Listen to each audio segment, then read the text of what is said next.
Hi everyone, please subscribe to my channel. Blood Immortal. See playlist for other chapters and novels. Join now our Telegram channel now and enjoy exclusive early access. t.me/blood_immortal_official. I do not translate the novels. Credits goes to original translator and author of the novel. I only make it as an audiobook so it would be easier to just listen while doing other things. Credits goes to the author of the novel. I convert stories to audiobook for mental health, for multitasking purpose, for accessibility and time saving. Listening to audiobook is also beneficial for people who have disability. It improves our listening skills and improve our English comprehension, vocabulary and other things. So, thank you for listening. Thank you and thank you very much for your support. Chapter 461. The place they arrived at by boat wasn't very far away. After just 2 hours, they reached a mansion on the 98th floor. Are we there already? Yuan looked out from the bow and asked, looking down at the mansion with a large garden. He had thought they would go further down, but it seemed like they had arrived already. It didn't seem like they were going to Asgard after all. The 98th floor. This is where Olympus's influence reaches. Yuan's gaze turned to Zeus, who was standing with his back turned. First, we came to the closest place. After the battle with Shub-Niggurath, it was a well-known fact that Olympus and Asgard had become quite close. But even so, for the leaders of these two giant guilds to visit such a small mansion. Swish, Zeus, who had been looking down from the bow, turned around. It was unknown what he had been thinking about, but he looked at Yuan with a strange expression. It's weird. What? Something you look the same.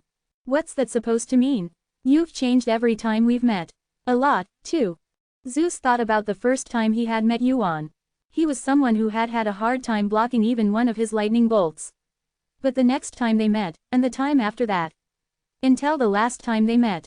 Yuan had changed constantly, but, a year isn't a long time, but it must have been different for you. What is it? Have you been slacking off for a year? Are you disappointed? Disappointed? Zeus seemed angry. His usually calm eyes, above his expressionless face, were glaring even more than when he had fallen from his throne. No, I regret it. I regret wasting my time coming all the way here to meet someone like you. Thud, thud, Zeus went into the boat with those words. It was as if he had nothing more to say. It was the first time Yuan had seen Zeus talk so much. He didn't know much about him, but he seemed very angry to be talking this much. Don't mind him. Swoosh. As the boat slowly touched the ground, Odin approached. You've been missing for half a year now, and he's the one who's been looking for you the most.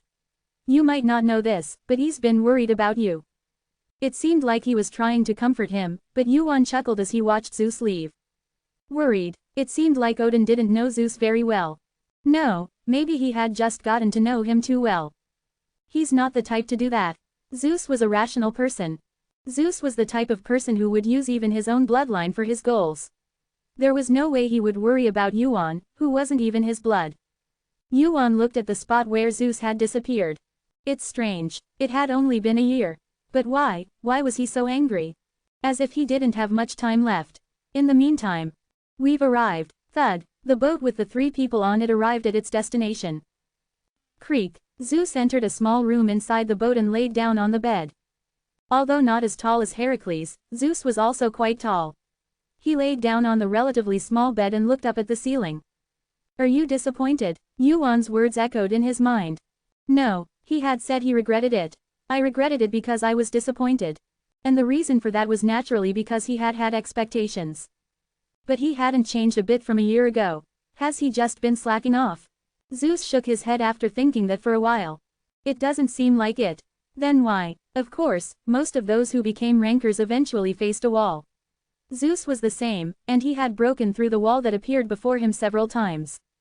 However, until now, it seemed like there was no such wall for Wu Yun. It's difficult. Zeus reached up his hand. The hand covered the light on the ceiling. Strangely enough, his hand didn't block all the light shining from the lamp. Dimly, his hand gradually dimmed. In order to fix it, Zeus put more strength into his grip. Bam! The shape of his hand returned to normal. This was what happened when he lost focus, even for a moment. How much longer could he hold on? Rustle. His eyelids grew heavy.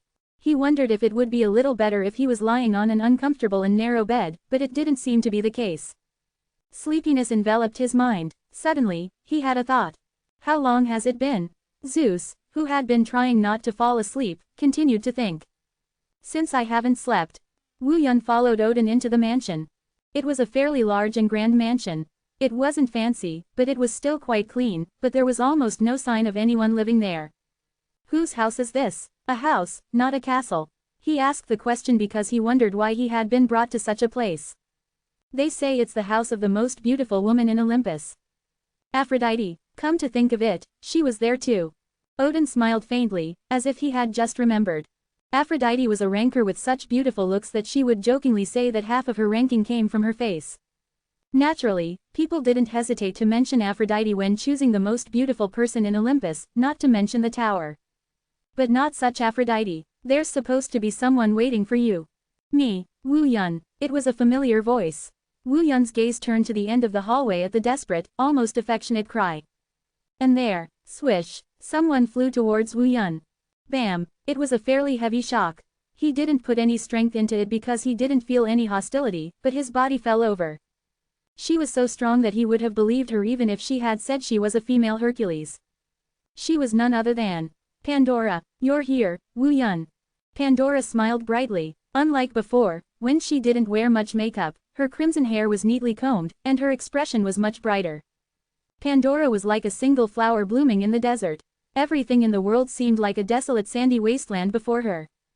Only then did Wu Yun understand why Odin had called her the most beautiful woman in Olympus.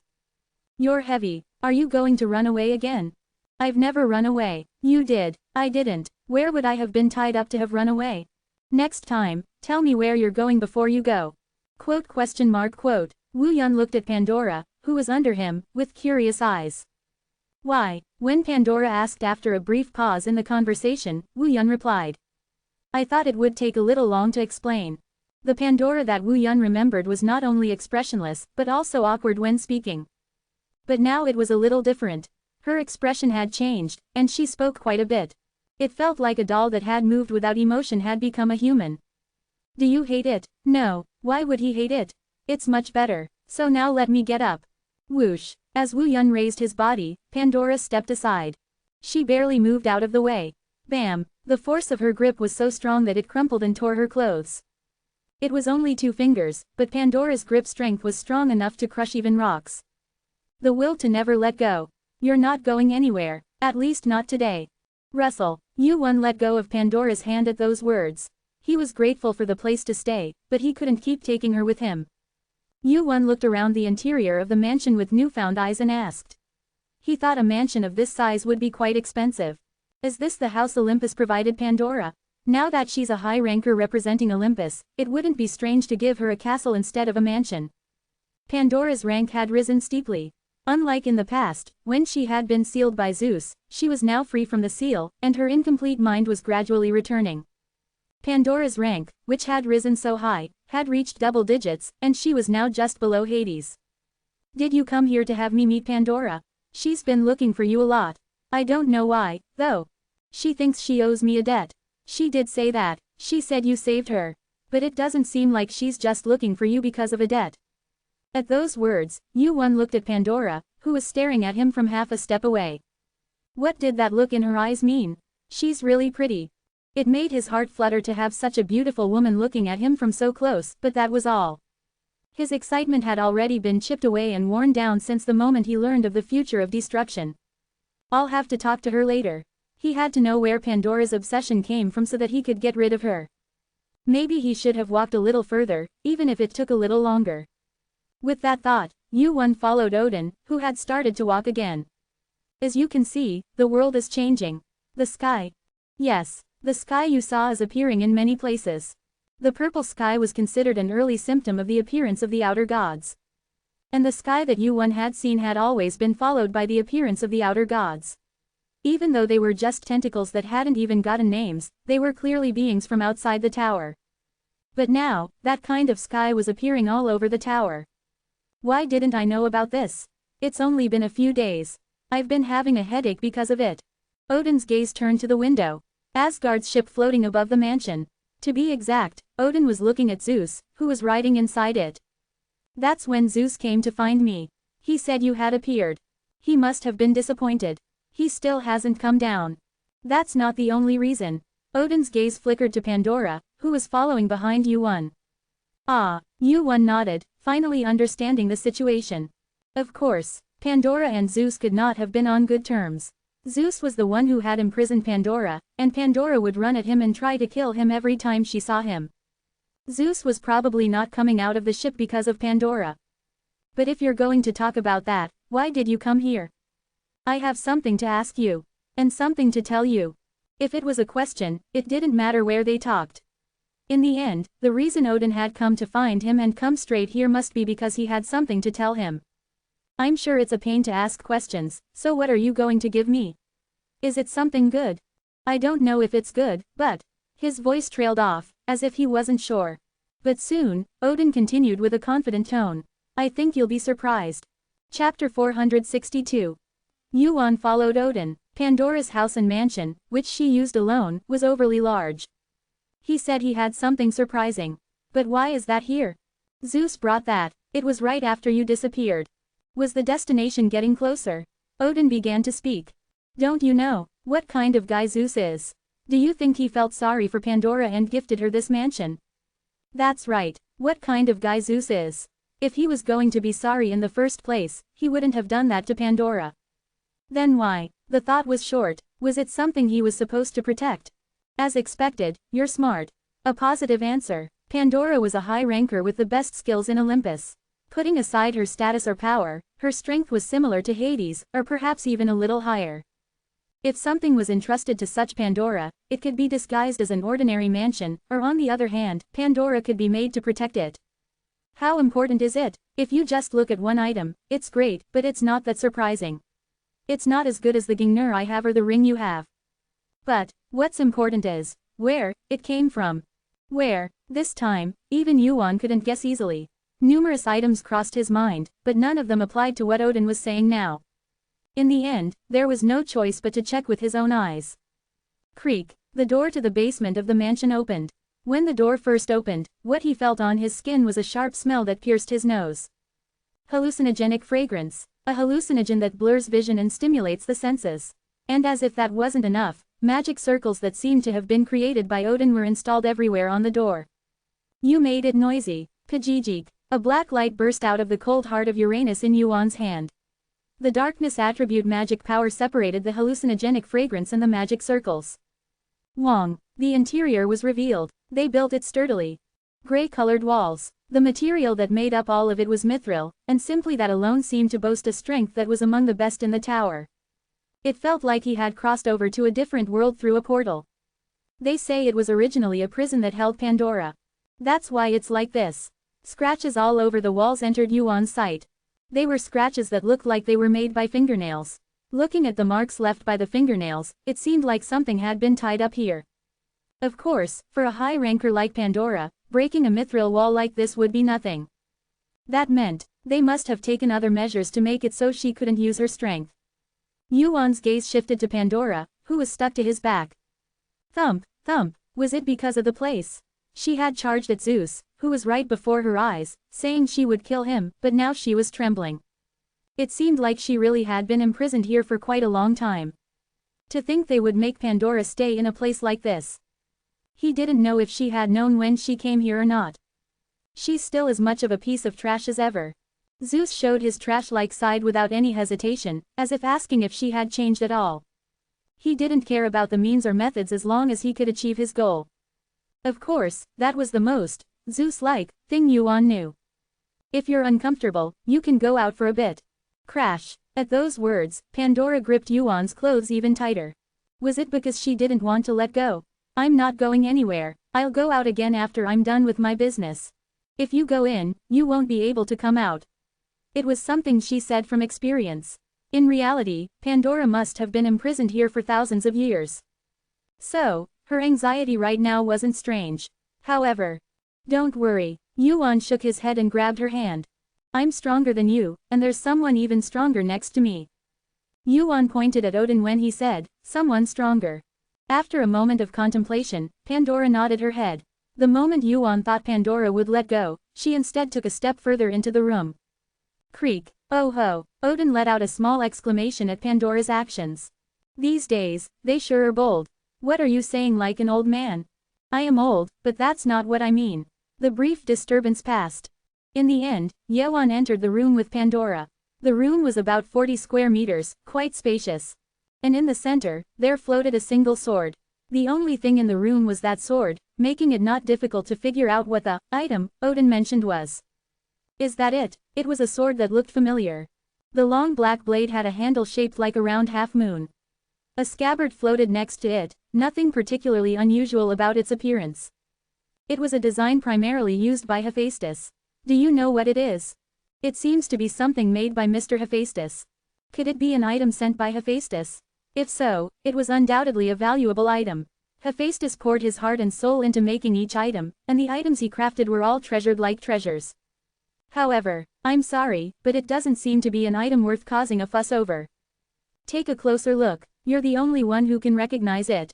Only me. As Odin shrugged when asked for a more detailed explanation with his eyes, it seemed like he wanted a reaction that involved seeing it firsthand rather than just hearing about it.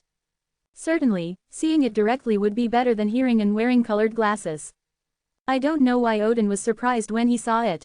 As it was a sword, it would be much easier to grasp the identity of the item by holding it at least once, given its unique design. Step by step, Yeon walked towards the sword. As if determined not to miss it, Pandora tried to follow Yeon, but... Just wait a little. Clank. Odin blocked his way with his arm. Meaning he couldn't pass. Just because one arm blocked the way didn't mean he couldn't pass. But that was just the beginning. Pandora knew how much of a gap there was between Odin in front of her and herself. If she tried to cross the line made by his arm, Odin would subdue her in an instant. Sigh. In the end, she had to bite her lip and watch Yeon move away. Before she knew it, Yeon had reached the center of the room where the sword floated.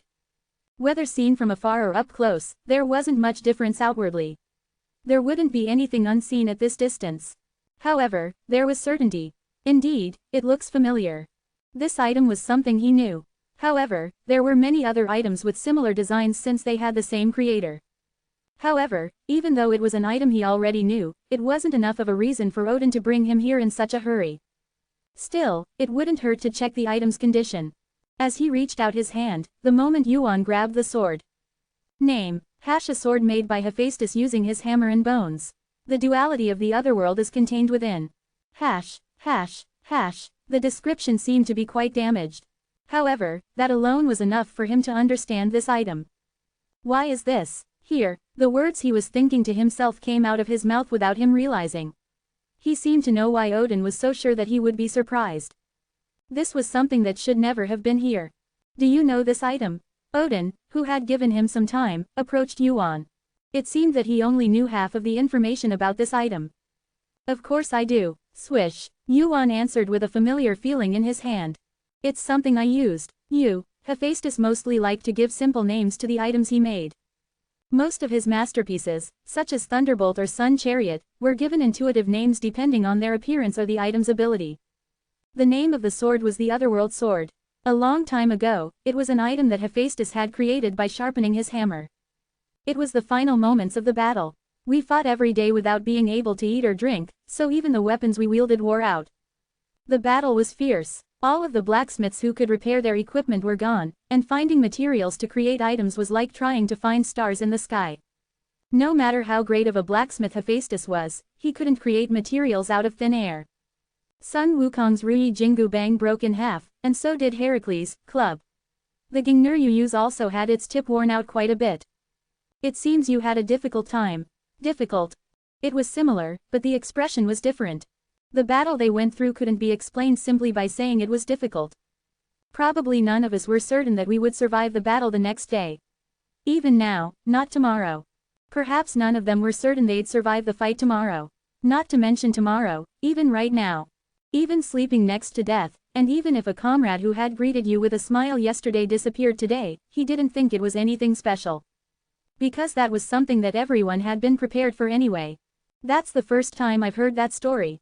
It was the first time Odin had heard such a story from Wu Jin. A future where even Sun Ogong's Ruyi Jingu Bang would be broken, and where there wouldn't even be weapons to swing around, let alone food to eat. Odin asked Wu Jin, his face filled with surprise. Why are you surprised? What did you think the future was like? I didn't think it would be so beautiful. Ever since I saw that goat on the first floor. Sighing, Odin nodded his head and looked up at the empty ceiling, unable to bring himself to face Wu Jin. I thought you had come here carrying a lot on your shoulders. That's why I inwardly pitied the other guys who had left everything to you. Compared to the guys who are still there, I'm in a bed of roses right now. There wasn't an inch of empty talk in Wu Jin's reply.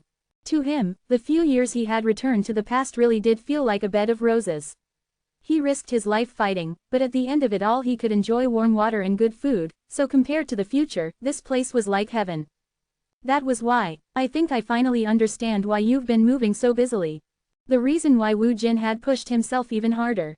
Do you feel sorry for the guys you left there? Gulp. Wu Jin looked down at the sword in his hand and fell silent. He didn't deny it. Sometimes, silence can be a greater answer than any nod or voice. For the first time since meeting Wu Jin, Odin felt sorry for him. Somehow, he had never once said he was tired, even as he ran until his whole body was about to break. No matter how short of breath he was, no matter how much it felt like his lungs were going to tear, he couldn't say he was tired, because of the comrades who were supporting the path he was running on, who were fighting in hell. This is a sword that the old man made by grinding his own hammer into it.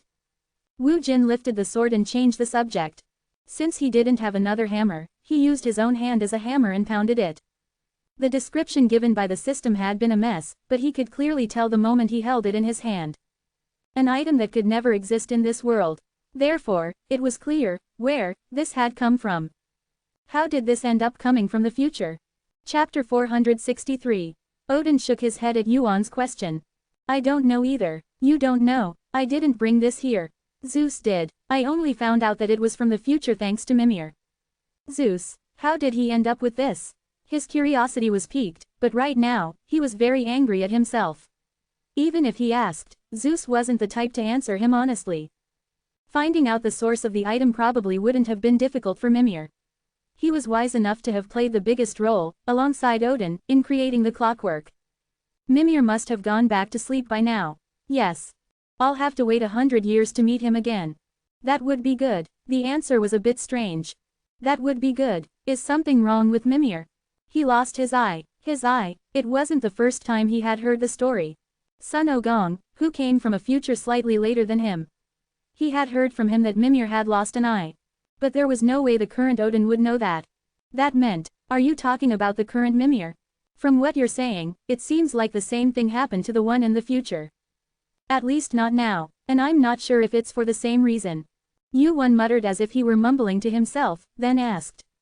So what happened? Why did Mimir lose his eye? He made a deal. A deal? With who? A robed man with no name.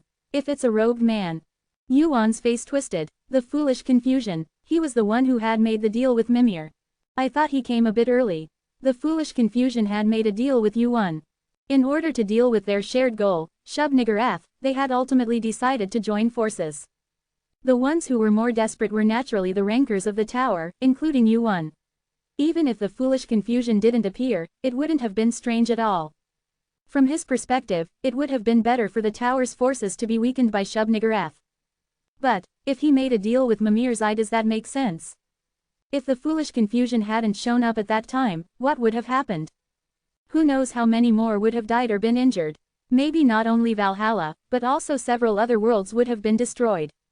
It was complicated. Mimir sacrificed one of his eyes to get the foolish chaos to move at the right time.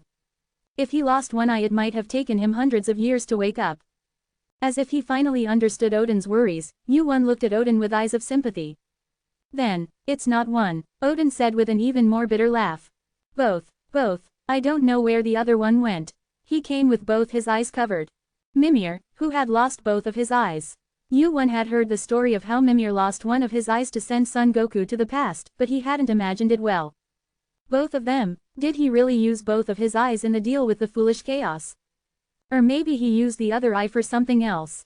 I can't wake him up to find out. Due to the curse of knowledge, once Mimir fell asleep, he wouldn't wake up no matter what. It was the same even if you put a knife to his neck or threw his body into a pit of fire. Mimir's current state was no different from being dead. In the end, there was no way to know what Mimir had used his eyes for. This is driving me crazy. It seemed that Odin hadn't given him a detailed explanation, either, judging from the situation, even if he had given him a heads up beforehand. He was smarter than Yuan, so he probably didn't do anything unnecessary. In the end, there's no way to know how this came to be. Yuan mumbled as if it was difficult. But then, on Yuan's face. What's so funny? There was a strange laugh. It was a brighter laugh than ever. After only seeing laughter, mockery, and ridicule, seeing a truly happy laugh gave him goosebumps. It's just, swish. Yuan looked down at the sword in his hand and replied as if admiring it. It feels a bit reliable. Reliable. I don't know how this was sent, but I think I know why it was sent. The reason why, out of all the items, his sword was specifically sent. He didn't have to think too deeply about it. After returning to the past using the clockwork. After returning to the past using the clock spring. He looked at the amusement park, which seemed to have not changed at all, and had greater expectations. Yuan always thought he was fighting alone. He thought he was struggling to change the past, leaving behind those who remained. Fortunately, the burden seemed to be lighter as Sun Wukong returned with him, but it made no difference that two people were carrying a burden as heavy as 1,000 jun. But, Kukung, when I saw this sword, I thought I knew. Are you fighting on that side too? The guys were still fighting. In that distant future, as those who first experienced this fight. They did not give up on Yuan and continued this fight. I'll take the gift well. I really appreciated it. The meaning of this gift. And the item itself. I was just about to look for a new sword because I thought the Black Knight sword was getting tough, so I thought it was good. Of course, I'll see you after a long time. I didn't intend to use the sword as it was. Mr. Yuan didn't stay long. The moment he held the sword, Yuan started moving again. Odin's words, asking why he was in such a hurry, were useless. Yuan, who had packed the sword, looked excited. Jutbuck, Odin, who had left the mansion like that, looked up at the sky. He's gone. A ship floating above the mansion in a clear sky. Odin spoke to the sky, not knowing whether it was a ship or the sky. Didn't you hear it all? You too. ... There was no answer. Whether it was embarrassing or not, it seemed that it was quite embarrassing to get angry for nothing. The guy moved right away. Even though it was worth taking a day off. Quirung, a thunderbolt fell from the dry sky. Zeus, who appeared behind Odin, asked with an annoyed expression. What do you want me to do? Don't you know what I'm talking about? That guy wouldn't have wasted a year playing and eating. ... Yuan talked about the future he had experienced. He knew that Zeus was listening to his voice. The mansion and room they were in were not soundproof at all. Still, Yuan did not hide the existence of the clock spring or the fact that he came from the future. He will not stop. Never. It's true that nothing has changed. Because it hasn't changed, it has changed. That's why I have expectations. Odin's thoughts were the opposite of Zeus's. Hephaestus looked at Wuyan, who seemed to have changed little, and had greater expectations. What did that impatient bastard try to get by stopping in his tracks? And did he get it or not? Selling pretty hair ties. Silk hair ties. Come see our new items made with luxurious silk. You don't get these every day. From the upper floors, far across the water. A bustling market. The 10th floor, the market of the Muram world, was always like this. It was so crowded that you could hardly find a place to stand, and people were constantly buying and selling items. On the surface, it was just a noisy and chaotic market. It didn't seem as advanced as the worlds of other upper floors. However, contrary to its appearance, the Muram market was famous for producing quite valuable items. That's why, Hephaestus set foot in this world after the first floor. What kind of merchant sells everything as silk? It's the most popular item in the Muram world. It's silk that comes across the 1,000 mountains. Following the trend will eventually make you look like everyone else. Fools. Aren't you holding them to too high a standard? They may seem like that to Hephaestus, but they're living fiercely too. A small forge located in a corner of the market. Hephaestus, who had stopped by, looked inside a box filled with various equipment. This forge was a place where Hephaestus, who had recently settled in the Muram world, often stopped by to buy materials. These items are a mess too. Don't look down on them so much. Wasn't it Hephaestus who asked for defective items? We have good items in our store too. As the blacksmith said, his forge also had some high-quality equipment. Certainly, they were more than enough for players on the 10th floor. Some of them were items that even players on higher floors would covet. However, the problem was that the items Hephaestus had chosen were defective items that had failed to be made. No matter how defective they are, this is an insult to iron. Cancel the transaction. It looks like the points are rotting away. Do as you please. No, I'm sorry. A brief struggle. Hephaestus eventually paid the price and wrapped up the box containing the broken items. By the way, where do you use all those broken items? I don't know. If I get a chance, can I visit you later? Since he had finished his business, there was no reason to stay in the uninteresting smithy any longer. Hephaestus headed to his smithy with a box full of swords, spears, and armor made of iron. People who had been bustling around made way for the giant man carrying a large box. He arrived at his destination, which wasn't too far away. Thud, crash. Hephaestus put down the box he was carrying on his shoulder and sat down on a chair nearby. He massaged his stiff shoulders with one hand. What the hell are you doing? Suddenly, Hephaestus narrowed his eyes and looked down the stairs of the smithy. Just in case a thief came in, he had installed expensive formations and magic circles around the smithy using a lot of points. It seemed that an outsider had entered while he was out for a short time. Clang! Hephaestus grabbed the hammer he had placed to one side. He looked as if he would smash the smithy to pieces if he didn't come out right away. The uninvited outsider appeared at the bottom of the stairs in the face of the murderous aura. Excuse me, mister. Yuan waved his hand and walked up the stairs from the bottom. It had been a long time since he had last seen him, so it was nice to see his face again.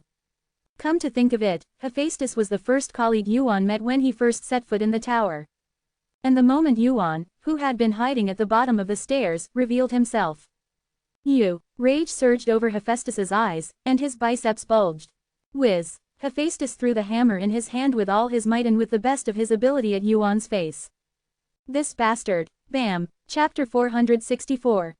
Wu Jin, who had been hit by the flying hammer, touched the spot where he had been hit. There was no particular headache or bleeding. There was no small bump either. Even if he swung the hammer using his skill, it was obvious that Hephaestus' hammer would not break Wu Jin's head. Of course, that didn't mean there was no pain.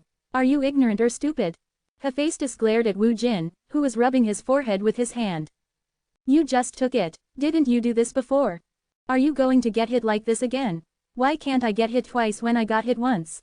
There was a similar situation before. Even then, Wu Jin did not look for Hephaestus despite his contact, and the moment they met, he was hit by the hammer he threw.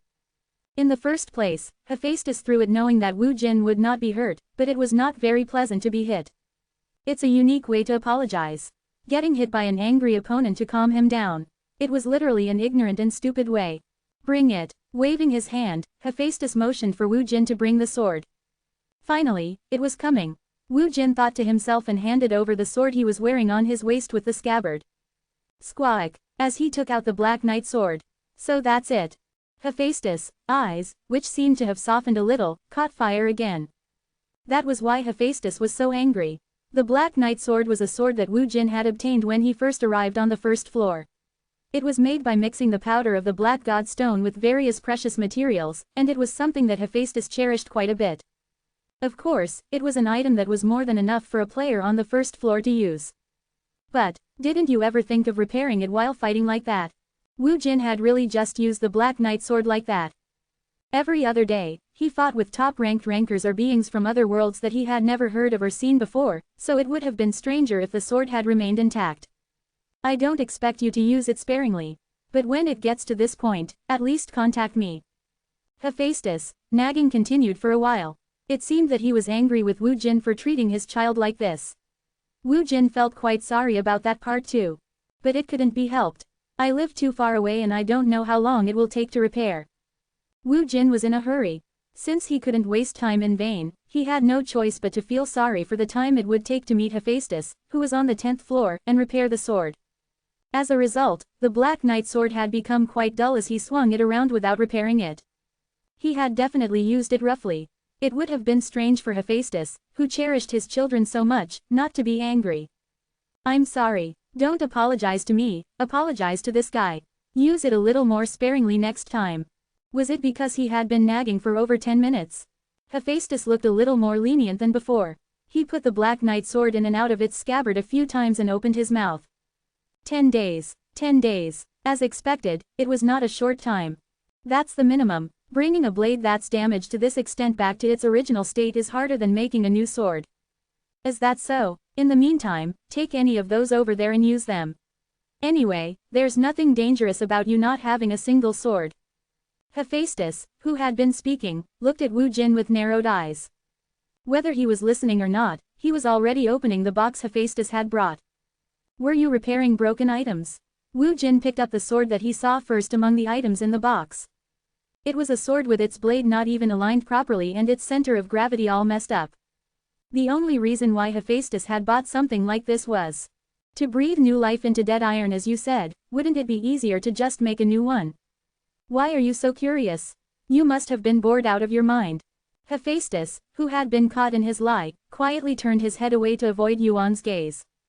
The reason why he had settled down here and gathered these pitiful rejects. It was because his body as a blacksmith was itching. Money was never an issue for him.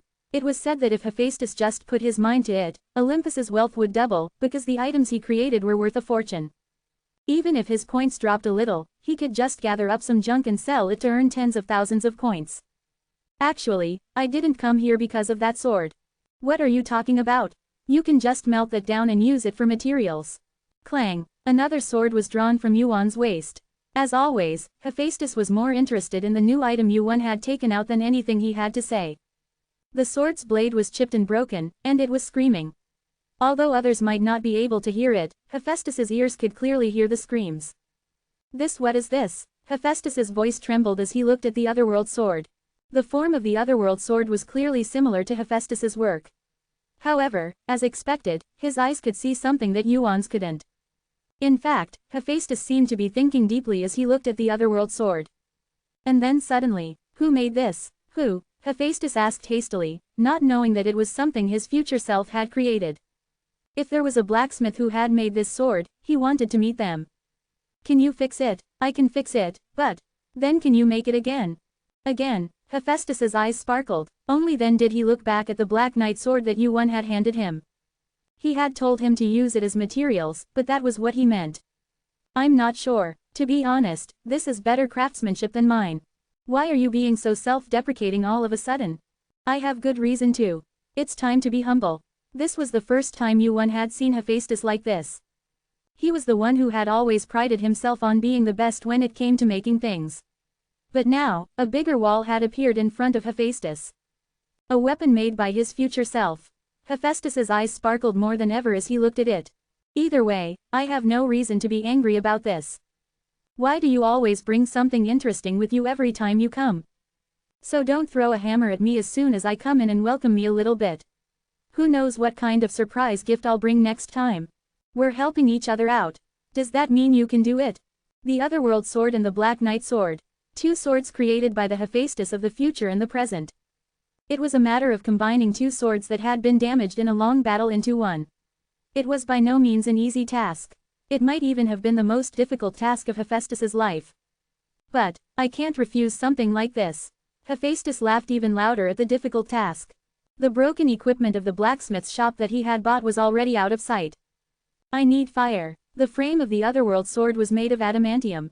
Even for Hephaestus, it wasn't an easy material to handle. It took a long time to make a fire hot enough to melt adamantium.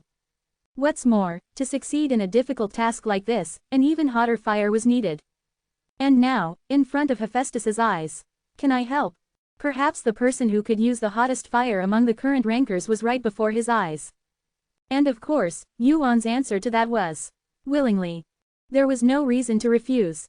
Yuan and Hephaestus went up another floor and arrived on the 11th floor. Hephaestus led Yuan into a huge forge the size of a small castle, even though he had a perfectly good forge. Why did he bring him here? This is where I used to work. Yuan asked in surprise at Hephaestus's words. You own this place? Why, you think I can't have something like this? The 11th floor was definitely under Olympus's influence. Also, although their relationship was almost severed now, Hephaestus was a ranker that Olympus was proud of.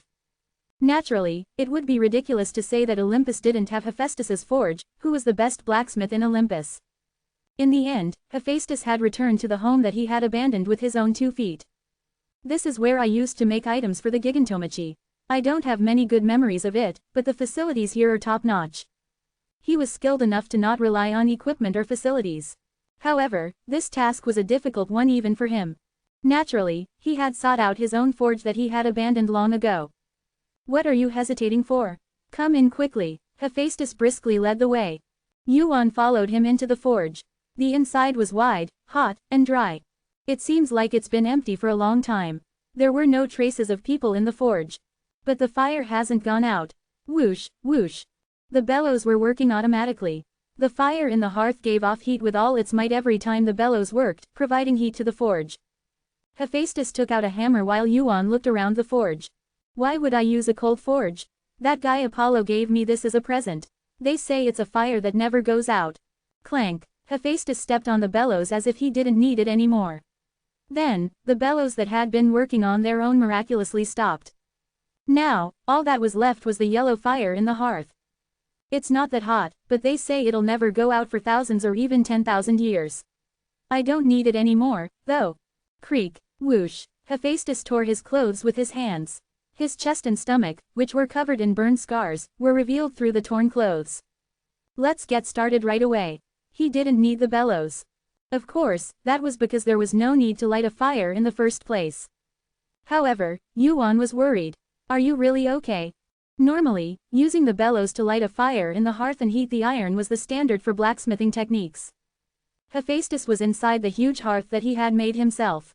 Why are you worrying so much? I'm confident in my fire. It's not an ordinary fire. Really, do you think the fire I handled was an ordinary fire? Do you think I got these wounds for nothing? Bang, bang, bang. Hephaestus pounded his chest with the hammer. It was a show of confidence, telling him to trust him. I'm confident that my fire resistance is higher than anyone else in this tower. No one in this tower has been closer to fire than I have. His eyes were burning hot. Hephaestus wasn't a fool, he would know the extent of Yuan's rank. Furthermore, knowing a high mountain like Zeus, he wouldn't be unaware of the strength of a high ranker of that level. I guess I have no choice but to trust him for now. If he requested the hottest fire in the tower, Heart of Fire, reacts to, Sacred Fire. Providing fire to, Hephaestus's forge. Whoosh. Yuan drew up the flames. The huge flame, created by gathering the flames of Muspelheim, was provided to Hephaestus's forge. The heat flared up. Tell me if it's unbearable. Yes. Hephaestus raised his hammer. His face was more serious and joyous than ever. With that, he stepped into the brazier where the flames blazed. Chapter 465. Olympus has changed a lot. It was not for the worse. Rather, Olympus enjoyed an unprecedented revival in history. Although Poseidon, one of the three gods, was gone, Olympus had Heracles and Zeus. Single digits. Two of the few who could be counted on one hand. No wonder there were those who said that the current Olympus power was on par with Asgard's. If that's the case, why did you take the throne back? To those two, they may have been inferior in terms of their names, but they were still three gods. No, Hades, who had now become one of the two gods, sat on the throne of Olympus Castle instead of Zeus and held his head. He was exhausted because he tried to do all the piled-up work at once. Please be strong, here is another one. Thud, another pile of documents came in. Hades rubbed his tired eyes with his hands and glared at Apollo, who had brought the documents. Again, this is the last one. It is truly amazing that you have completed half a year's worth of work in a month. Why don't you help me? I don't have the authority to sign those documents, uncle. He said it playfully, but Apollo's help was still great. After all, Apollo was the one who knew the most about Olympus administration after Zeus, so he sorted the documents by time, place, and importance. If not for that, it would have taken more than twice as long. What about Zeus? He hasn't returned yet. What is he doing, wandering around when he doesn't even get along? That's what I'm talking about. He's not the type to be out in the field. Zeus was known for being a lazy person. Of the three gods, Poseidon was the most active, and Hades and Zeus rarely fought in the field except for the gigantomachy. However, was it after the purple sky began to appear in various places recently? Zeus was running into the field and throwing lightning bolts everywhere. Strange, strange. Was it because the piled-up documents were almost finished? He had always thought it was strange, but as he had some free time, his suspicions deepened. A high ranker like Zeus wouldn't have lost his mind. Why was he suddenly doing something he had never done before? Did he suddenly find fighting interesting? Various thoughts came to mind, but there was nothing that seemed to fit. Beyond knowing him for a long time, Hades and Zeus were blood brothers. Something must have happened to him. It took a long time for his mere feeling to become close to certainty. It was a question he had been pondering over while organizing the piled-up documents. Quote. I guess I can't help it. Yes, You take care of the rest. Thought, swish, a shadow loomed over Hades' body. Apollo, startled, reached out to him. However, even if Apollo was a high ranker who could fly and teleport, he did not have the ability to catch Hades, who was disappearing. Apollo, who was left alone like that. This, me. For a while, he suppressed the urge to burn the pile of documents, but in the end, he had no choice but to sit down. Crackle, roar, inside Hephaestus' furnace. Hot flames flickered and enveloped Hephaestus' body. In the midst of those flames, Hephaestus did not flinch. He was currently working on a casting. Hephaestus stood in the midst of the strongest flames, his eyes closed as he melted the otherworld sword in the Black Knight sword. After sweating profusely for a while, Hephaestus shouted. Can't you make the fire any hotter? Crack, along with Hephaestus' shout, the flames blazing in the furnace intensified. Yuan, who had been supplying the fire, increased its intensity. Gulp, his hands, each holding tongs and a hammer, had bulging muscles that seemed like they might burst at any moment. The sweat that gathered on his forehead evaporated before it could even reach the ground, disappearing into the hot air. Watching the process from up close, Yuan couldn't help but be impressed. There's a reason he's the best. The flames that were applied to the furnace were by no means weak. No, they weren't just not weak. They were so strong that any ranker would turn to ash the moment they touched it. Even high rankers in the double digits would have a hard time enduring inside it. Just how high is his resistance to fire? He began to think that Hephaestus's confidence wasn't entirely unfounded. He was someone who had lived his entire life with fire. Even in his battle with Kreese, if it hadn't been for the penalty, he wouldn't have been able to withstand his flames. However, even so, how long can he endure it? Chi. The drops of sweat flowing from Hephaestus's body turned into steam. It was as if he was burning his body like firewood. The hands that gripped the tongs were trembling, but his hammering never stopped. On the other side, he was melting down the Black Knight sword to create an ingot. No matter how much I try to control the heat, there's a limit. Just being that close to the flames. He wanted to stop him. No matter how high his resistance was, his skin was slowly turning red. It was still faint, but it meant that he was starting to get burned. It had already been over a day. Hephaestus had been burning his body in these flames. The ingot of the Black Knight sword and the ingot of the Otherworld sword were mixed together. Hephaestus, who had been receiving the flames with his entire body for a while, mixed the two ingots together. And at that moment, Hephaestus, who had been waiting for this moment the entire time, picked up a stone that had been placed next to him. Chi, the cooling stone entered the ingot. The cooling stone, which emitted a massive amount of cold air on its own, quickly solidified the ingot that had been flowing like water. At the same time, Cheek, rolling up his long sleeves to prevent burns, Hephaestus moved his hammer. Clang, clang, clang. Tempering, cooling, and hammering. Hephaestus's soul could be felt in that simple method. Wung, wung, wung. Different materials were mixed together. The histories of different swords clashed. The two ingots repelled each other, trying to separate again. And to prevent that, Kwang, Hephaestus brought down his hammer. At this moment, he became fire. Hephaestus's work continued for over 3 days and nights. Heated in hot flames, hammered, and heated again dozens and hundreds of times. The two ingots that were trying to fall apart eventually became quiet. It now had a certain shape and was transforming into another sword. Twitch. Hephaestus's body shook. The hands that held the hammer trembled. The burns all over his body were now beyond the point of control. Thud. Yuan, who had reflexively tried to approach him, quickly stopped. Unnecessary sympathy was taboo. What Hephaestus was doing now wasn't simply creating a weapon. He was a blacksmith. Blacksmiths fight with their skills. Hephaestus, who was now burning in front of him, was fighting the most difficult and challenging battle he could fight. Had Hephaestus ever once interfered in their fights? It was a fight that each person had to fight in their own place. Yuan had no place to interfere in this fight. My fight isn't here, Waruk. In those flames, Yuan's eyes burned red. Yuan lifted his head and saw the tightly closed ceiling. Hephaestus's forge was covered in thick, sturdy iron that blocked out the heat, so even with the fire eyes of truth, he could only faintly see outside. He was watching. If that wasn't the case, there's no way that Sky would have appeared at this exact timing. Rumble. A flaming giant appeared behind Yuan. Along with the appearance of Cheon Mariong, huge flames blazed over the giant's body. The holy fire has possessed the Cheon Mariong. Yuan looked at the giant burning with flames. It's only temporary, but Even so, it's not bad to this extent. Creak. In case it might interfere, Yuan moved carefully. Fortunately, Hephaestus didn't even turn his head and seemed unaware that Yuan was moving. All he cared about was the heat Yuan was providing. Like that, the two of them headed to their respective battlefields. The sky that Yuan saw after leaving the smithy was purple. It hadn't been long since the sky began to appear. It's been moved up much more than I thought. Was it the decision of the foolish chaos? Or was it the decision of all of them? There was no way to know. But one thing was for sure, he didn't have to feel sorry for his colleagues anymore. This place will become a battlefield as well. Swish. Yuan habitually reached for his waist. Then, his hand paused for a moment as it failed to grab anything. Right, fortunately, there was something else that was a sword. Whoosh, a shadow rose from under Yuan's feet. The King of the Dead summons Susano. The shadow changed shape and Susano appeared. Slowly opening his eyes, Susano let out a grim laugh and muttered. A fight, huh, yeah, it's a fight. Yuan flicked his hand towards Susano.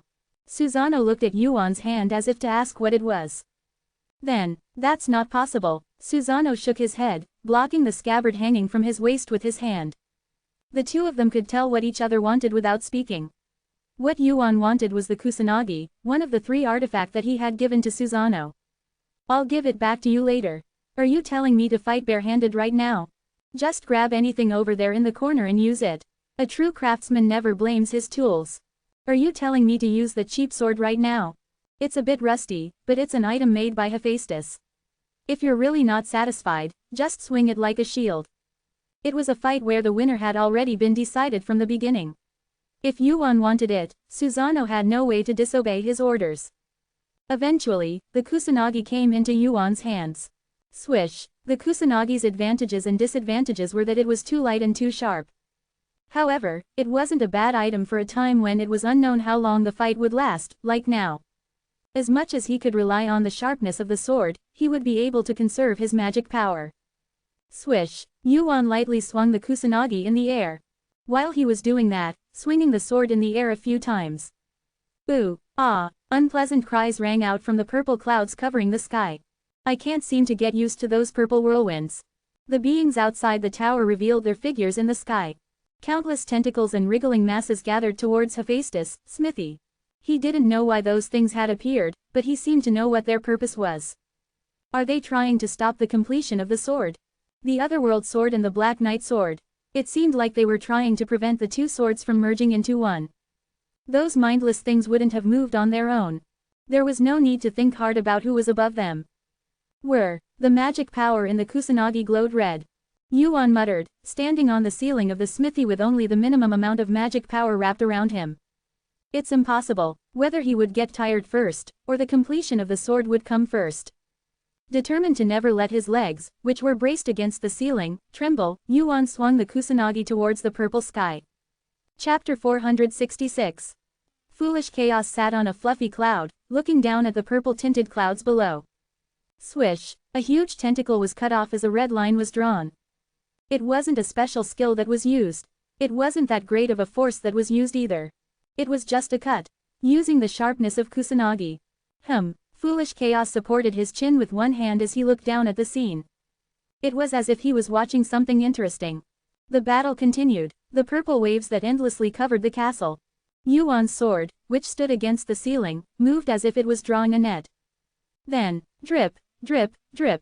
Screech. The incoming waves were cut into thousands of pieces. Since the battle began, Yuan had been focusing on regulating his breathing as he swung his sword. I was wondering where you went. Why hadn't he come out until now? And why did he have to appear now of all times? Questions piled up. The guy he had been looking for had appeared, but he wasn't that happy about it. Is that also your guys doing? An ominous feeling was coming from the forge. It felt uneasy, like a beast was baring its teeth from behind. He couldn't let that be completed. He had acted on that conviction, but Kim Yuan had appeared there. Does it bother you that much? The fog surrounding Foolish Chaos spoke. It was just a small piece, but it had come over with Foolish Chaos. I can't be the only one who feels that way. Then shouldn't we hurry, before that guy counts to 10 again? The guy who always appeared when the purple sky appeared. It probably wouldn't be any different this time. I know that. Then, there's no other way, even if you rush me. Letting them cross the boundary and come here is something that's already out of my hands. Out of his hands. The fog, which hadn't understood what he meant right away, floated around foolish chaos for a bit. Like that for a while. By any chance. With that doubtful thought, the fog began to shake unsteadily. By any chance it didn't continue the sentence. It was because it was a name that it couldn't dare to say out loud. But as if to laugh at the fog. Yo Sotoga has moved. The foolish chaos looked down, uttering the name that should never be spoken. The wall will collapse soon anyway. Kwa Aat. Magic power was infused into Kusangi. The severed tendrils of the outer fell to the ground, dripping with filthy slime. Phew, the moment he exhaled the breath he had been holding, a bead of sweat trickling down his forehead fell. Just one drop, but that one drop was the problem. There are so many, they were gathering endlessly. At some point, the number of new ones appearing had become greater than the ones being cut down. It couldn't be helped, he couldn't exhaust his physical strength trying to save his magic power. Heart of Oranos creates, thunderbolt. Quarring. A golden spear was created in Yuan's hand. Yuan grabbed the thunderbolt and threw it with all his might toward the sky. Then, bang, kwaang, the golden waves devoured the purple sky and clouds in an instant. The tendrils turned black, burned to ashes, and crumbled. Opening square bracket question mark. Has been eliminated. Opening square bracket question mark. Has been eliminated. Opening square bracket question mark.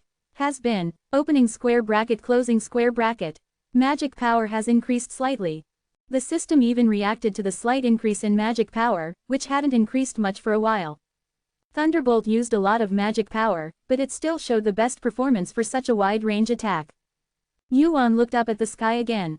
The sky, which had turned golden for a moment when the thunderbolt exploded, had already turned a darker purple again. It was a faster response than he had expected. Has Soto's already moved? Yuan's mumble was almost simultaneous. Weruk. His heart was burning hot. Along with the burning sensation, a message was heard. Sacred fire is shaking. Sacred fire's proficiency has decreased. Sacred fire's proficiency has decreased. Sacred fires. The message repeated endlessly. The skill's proficiency was decreasing. It was something he had never experienced or heard of before. What the? He paused for a moment, not knowing what was going on.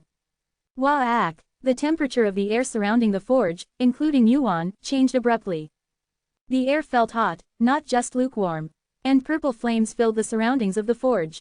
Instead of Yuan's flame, the entire world had become a sea of flames, as if the 11th floor had turned into Muspelheim. The world, which had become a sea of flames in a startlingly short time. Even though the players of Olympus on the 11th floor had evacuated the residence in a hurry, it seemed like there would still be considerable damage at this rate. A flame, the owner of the flame that resembled the holy fire. Anantati Kamatamand, I think I know who it is. Whoosh, whoosh. The purple flames that had devoured the world rose upward, creating countless pillars of flame. As if in intimidation. No, the dancer of flames screams her name. As if shouting, was it you? Yuan's eyes sparkled. As he faced the flames, he thought he knew. What the name was that the flames were screaming. Whoosh. The dancer of flames has discovered her name. The holy rejects you. The proficiency of has been reset. The holy fire's name was displayed in white. As he read the chaotic messages, Yuan walked into the pillars of flame that appeared before him. And in the meantime, the flame of death and decay has found a new owner. The holy fire's real name was revealed through a message. Clang. Unaware of the commotion outside, Hephaestus hammered away. The Black Knight sword and the Otherworld sword had almost completely merged. The quenching process was almost finished, and all that remained was the finishing touches. Whoosh. He could feel the flames flickering. Something had felt off from earlier, like why was his body feeling so light? I need a stronger fire. For the first time, a thought other than hammering came to mind. Hephaestus turned his head. Hey, why aren't you keeping the fire stoked? Whoosh. The flames gradually weakened. The giant shape of the flames slowly disappeared, leaving only a shell.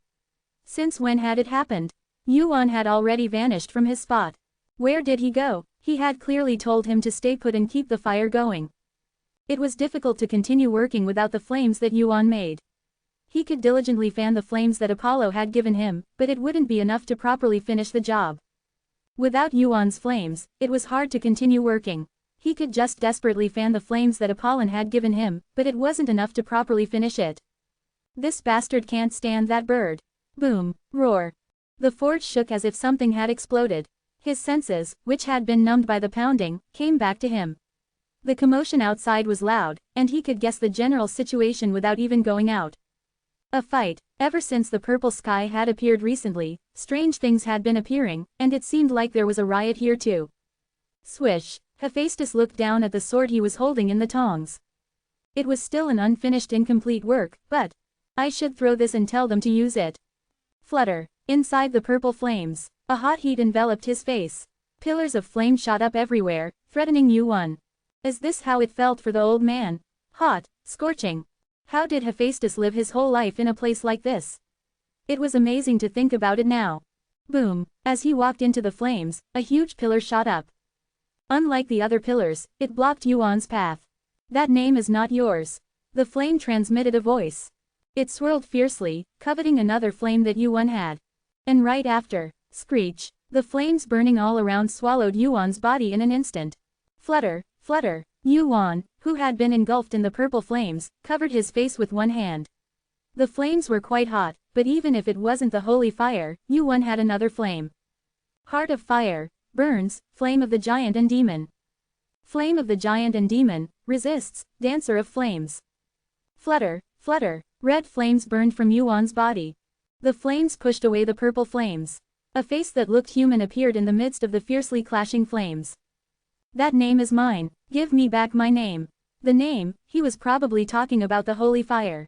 The holy fire, the flame from outside the tower that he had gained from the 10th floor's trial. He had been so surprised when he had first seen it. Yuan had thought that the day would come when he would meet the owner of that flame. And now, the holy fire, the being that had lost the name, flame of death and decay, was raging in front of him. Of course, it seems like that, a ghost who lost its legs.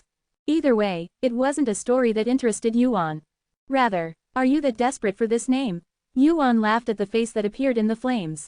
Take it if you can. Tulcha, Waruric, was it because his true name was revealed? For a moment, the flames surrounding Yuan flickered. It was as if it was asking how he knew its name. Tulcha, it was the true name of the outer who had the names, Flame Dancing Muse, and Flame of Death and Decay. It wasn't the first time he had seen Tulcha. Yuan had seen him at least twice. Once was a long time from now. It was when the war with the outer had just begun. How many people died to stop that flame? A large flame. He remembered that there weren't any rankers who could stop it at the time, so hundreds of people died. It disappeared somewhere right after it appeared, so it wasn't very memorable, plus, his flames and the divine flame only shared the same color and had completely different properties. You can't use that name properly. It's too much for you. Of course, this is the first time I've realized that this was the name. From the form of a skill called divine flame to the form of a name called Flame of Death and Decay. The moment he recognized the name also began to recognize Yuan differently. But there's something you seem to have gotten completely wrong. Waruric, the color of the flames emitting from Yuan's body changed. The Flame of Death and Decay recognizes its new owner. Purple flames that shined brilliantly. The color was much deeper and more beautiful than the one Yuan used, and it slowly began to consume Tulcha's flames. This name isn't yours, as if its owner was someone who deserved it. The owner of the name smiled brightly at the flame-dancing muse in front of him. Isn't that right? Yuan had seen him at least twice. One of those times was in the distant future. My muse. And the other time was in the distant past. Chapter 467. Waruric. The sight that greeted him as he left the smithy was a world transformed into a sea of fire. The heat was so intense that even Hephaestus, who had just been in the flames of the forge, felt it. Hephaestus, who had come out with a sword in his hand, frowned. The heat outside the smithy isn't very pleasant. How many people could describe the flames that even mid-ranked players would struggle to endure as hot? Hephaestus ignored the burns all over his body. Jebek. Waruric. Abnormal condition. Burn has risen to stage 4. A stage 3 burn was no different from having one's skin cooked. The pain from burns was worse than the pain from cuts and tears, but Hephaestus ignored it. Stage 4. It was only stage 4. He was confident in his ability to withstand the flames. Of course, this is a bit tricky. If only flames were blocking his way. Wiggle. A giant purple snake coiled around the smithy. Was it as big as the Yamata no Orochi that Susanoo had slain? No, maybe even bigger. The snake, covered in purple scales, wrapped its tail around Hephaestus's entire smithy. Cuckoo, cuckoo, cuckoo, cuckoo, cuckoo. It was a smithy that could withstand even Surtur's flames. However, when one focuses on immunity to one attribute, other areas naturally become weaker. Kujik. The smithy creaked and collapsed. Oh me! With a delightful exclamation, Hephaestus jumped up, putting strength into his legs. Just like that, Hephaestus seemed to have gotten away from the smithy, but Ujikan, Quirang, Hephaestus's smithy, which was as big as a small castle, collapsed. Hephaestus, who had jumped up, watched the sight. It would be a lie to say that his heart didn't ache as the smithy that had been a part of his history collapsed. However, Cuckoo, looking at the sword in his hand, Hephaestus was able to find a little bit of solace. I wasn't planning on using it anymore anyway. It had been a long time since he had decided not to rely on Olympus's favor. Now, it was more important to deliver this. Where is that guy? The moment Hephaestus turned his head like that, kwaaak. A giant snake's tail flew towards him. There were two tails. Kwang, the snake's tail struck Hephaestus. At that critical moment, instead of dodging or blocking the tail, Hephaestus gripped the sword in his hand even tighter. With the single-minded determination not to let go of this no matter what. Then, opening square bracket single quote question mark opening parenthesis. Incomplete resists against the greedy snake crawling on the ground. Opening square bracket single quote question mark opening parenthesis. Incomplete S usage has not been permitted. Opening square bracket single quote question mark opening parenthesis. Incomplete fails to resist. Along with several messages, a pain as if all the bones in his body were breaking washed over him. Hephaestus flew far away in the direction the tail had hit him and fell to the ground. Buildings collapsed and the ground was turned upside down. Hephaestus coughed up blood violently and hurriedly grabbed his chest with his hand. He didn't know how many bones were broken. Fortunately, he didn't lose consciousness. Hephaestus lifted his head, wondering how far he had flown, and looked at the snake that had attacked him. Goo goo goo goo goo, quay-doo-doo. The city's landscape changed every time the snake moved. Somehow, in that brief moment, it seemed like its size had gotten even bigger. It's a miracle I'm alive. To think that he was still alive after getting hit by the tail of a snake that was as big as him. Apart from his skills as a blacksmith, Hephaestus's combat abilities weren't that great. That was why Olympus had sent an ordinary ranker to capture Hephaestus. In comparison, that snake looked like it would be difficult to catch even if several high rankers attacked it. Is it because of this? The item he had made. Although it was still incomplete, it was effective. The item had protected Hephaestus on its own without him even trying to use it. However, that was just a stroke of luck that could only happen once. It wasn't something that could happen twice. Q-doo-doo-doo. He had just thought it, but it was true. The snake approached Hephaestus and continued to grow in size. They called it the greedy snake, and it really lives up to its name. Gook. He used his fist that was holding the sword to push off the ground and stood up. The thought of how to deliver the sword to him through that came before the thought of running away. But no matter how he looked at it, it seemed impossible. Cheek, thud, og, giant purple waves and tentacles danced on the ground. Under the purple sky, more outers continued to swarm in, and the sea of flames on the ground spread wider and wider. It was like standing in the middle of the end of the world. Would he really be able to get through that and reach U1?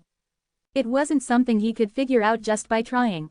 Was this my place? There was no fear. He had lived long enough to be afraid of death. There were no regrets either. He had been able to create the best masterpiece of his life. However, there was only one thing he was sad about. A tool is only completed when it meets its master. The sadness of not being able to see the child he created meet its master. And the sadness that it still wasn't perfectly complete. Kuu. The serpent's head covered the sky. SSSSSA. A long tongue flickered, making a sly sound. His own reflection was mirrored in the purple eyes that shone smoothly like jewels. No, it's not looking at me. Now he understood what their purpose was. Cook. He held the incomplete child tightly in his hand. And in his other hand was his weapon and another heart. I don't want to ruin the child I made, but the hammering he had left for finishing it. It seemed like he would have to use it to break it instead. I'm sorry. He carefully placed the masterpiece he had created on the ground. The tripod was weak without the anvil, but it didn't matter. Opening square bracket single quote question mark single quote. Is still incomplete. Would you like to destroy? Incomplete. He had the ability to destroy incomplete weapons at any time. Swoosh. Hephaestus's hammer pointed upwards. She The serpent's tail covered Hephaestus's sky. They moved to take the sword from Hephaestus. And the moment Hephaestus brought his hammer down, in order to not give it to them. Boom, golden lightning bolts rained down from the serpent's sky. Kwaong, boom, rumble, crack. A treacherous-sounding snake screamed. It writhed its long body as if burned by fire, appealing with its entire body in pain. Hephaestus, who had barely stopped the hammer, looked up at the sky. A wave of golden mana that was swallowing the purple sky. As far as he knew, there was only one person in this tower who had such an electric shock. Father, is it? Did you call? His head turned to where the voice came from. Zeus, wearing golden armor that closely resembled his hair, stood there. Hephaestus' body stiffened at the thought of how long it had been since he had seen his rich man. You've changed a lot. His face, which had not even a single beard in his lifetime, had grown thick hair. Not only that, but his dignity had grown, and his eyes still saw him not as a son but as a blacksmith. A long time ago, I recalled when I was kicked and my leg was broken when I declared that I would no longer make weapons. Less, rattle, it was a body that did not tremble even in the face of death. But strangely, my body trembled from the moment I faced Zeus. To him, Zeus was more fearful than death. Even at this moment, lightning was raining down from the sky. Still great. No, it was a monster that was even greater than before. Are you going to keep shaking? Oh, no, I don't think you're going to fight and give up. Suck. Zeus, who had been looking at Hephaestus for a while, passed him by. I'll let you know that I saved you. It seems important. It's still a heartless remark. Is that why? His trembling stopped at his unchanged tone. I thought that if I met him again, one of my other legs or one of my arms holding the hammer would be broken. Jubik. Zeus walked away. It was a reaction as if he would fight and tell you to deliver the sword or the ship. Hephaestus looked at Zeus like that. Is it because of the beard on his face? Or is there another reason?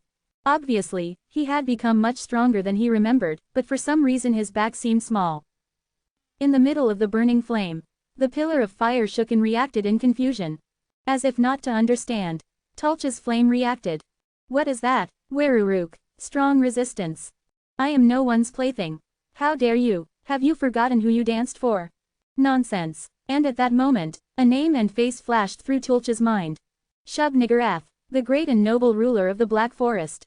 No way. Her death had saddened and angered many beings. Tulcha was no different, but if her death had been caused by who she thought it had been, that would be a different story. Do you remember? It was the wrong question. Tulcha had never forgotten. He had never been this flashy flame to begin with. You were my plaything. You danced for me and gave me pleasure. You were my dancer. One reached out to the pillar of fire. Swish. Something was caught in his hand. Something infinitely beautiful and hot. It was a name I gave you to amuse myself. Your flame was certainly fun to watch. Tulcha was sure of it. This was not a mere human being in front of him. This was a story known only to two people, inside and outside the tower. You were my dancer and my plaything. Wua. The purple flames that covered the world gathered in one's hand. And yet you dared to covet my name. You have acquired the name of the Dancer of Flames. The power of the name flowed in. One looked at Tulcha, which he had pulled out from the pillar of fire. Your true name is Tulcha. A small flame that appeared before me one day. Flash. A small flame burning like a firefly in the palm of his hand. This was what Tulcha looked like after his name was taken away. As one clenched his hand. Crunch. The small flame disappeared powerlessly. I'm just bothered by the fact that the name I finally found is the name of someone as vulgar as you. Flash. Phew. The flames that had covered the sky and earth disappeared, revealing the outside scenery. A world of thunder and lightning. Countless outers under the purple sky. Tulcha was just the beginning. And looking at the battlefield, one smiled happily. Fortunately, the names are scattered on the ground. Chapter 468.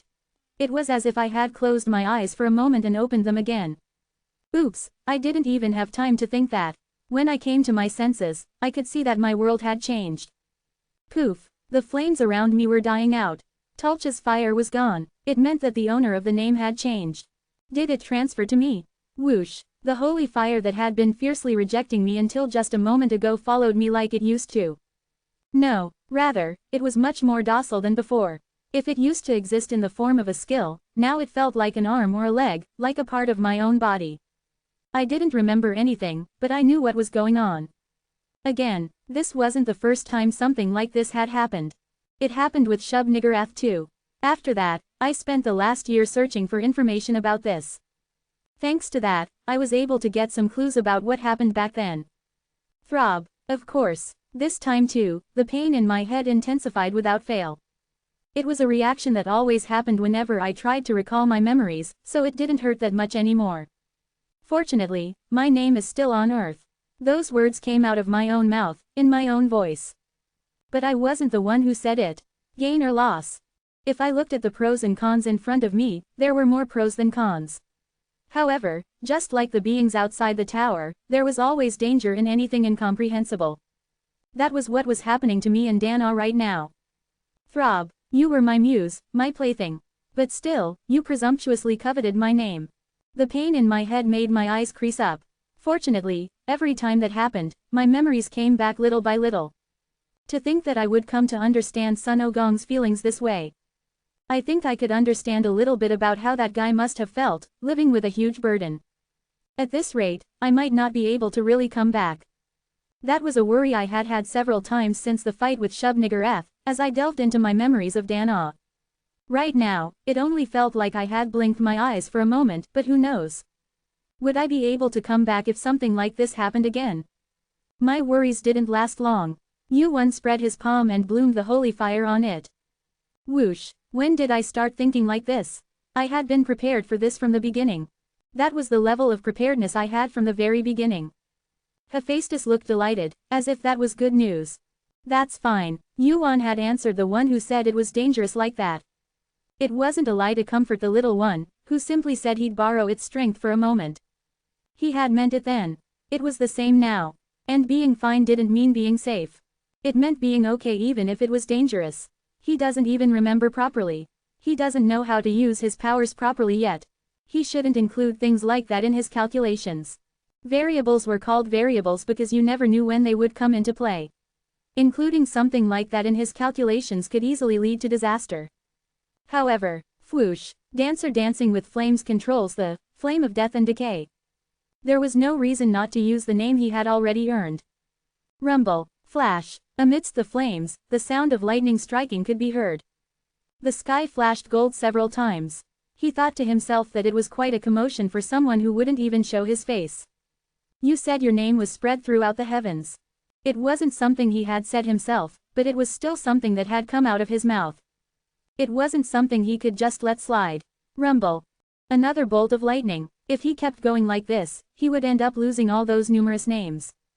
Although most of them were just small fry who had split a single name between them. I can't just sit here and let them be taken away from me. Just like that, it was when Yuan was about to step forward and join the battle. From somewhere, he could faintly hear his own name being called. A thick, rough, familiar voice. As he listened closely, he could clearly hear it grumbling about where the hell he had gotten himself stuck. Mister, he was supposed to be inside making a sword. Why had he come all the way out here, where it was dangerous? You punk, Kim Yuan, you punk. Hephaestus shouted at the top of his lungs. Several tentacles reached out towards the sword in his hand, but it was no use. Thanks to the lightning bolts striking down from the sky, striking the outer that was targeting Hephaestus like a sniper. Rumble, boom, on the battlefield where lightning bolts fell like that. What are you doing here? Thud, Yuan appeared in front of Hephaestus. Hephaestus rejoiced as if he were relieved. Still, he must have felt a weight in his chest, because he let out a sigh that he had been holding in and asked. Where did you go? I didn't go anywhere. I called you for tens of minutes, but you didn't answer. Tens of minutes? It's been that long. I guess I was out for a pretty long time.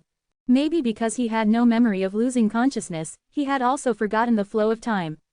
Of course, Yuan had not thought that Hephaestus would have been looking for him for this long. Then how is it that this old man is here? Rumble. Once again, the thunder echoed in his ears. As Zeus flaunted his presence, Yuan realized why Hephaestus was able to be safe. Is it because of that bastard? Still, blood is thicker than water.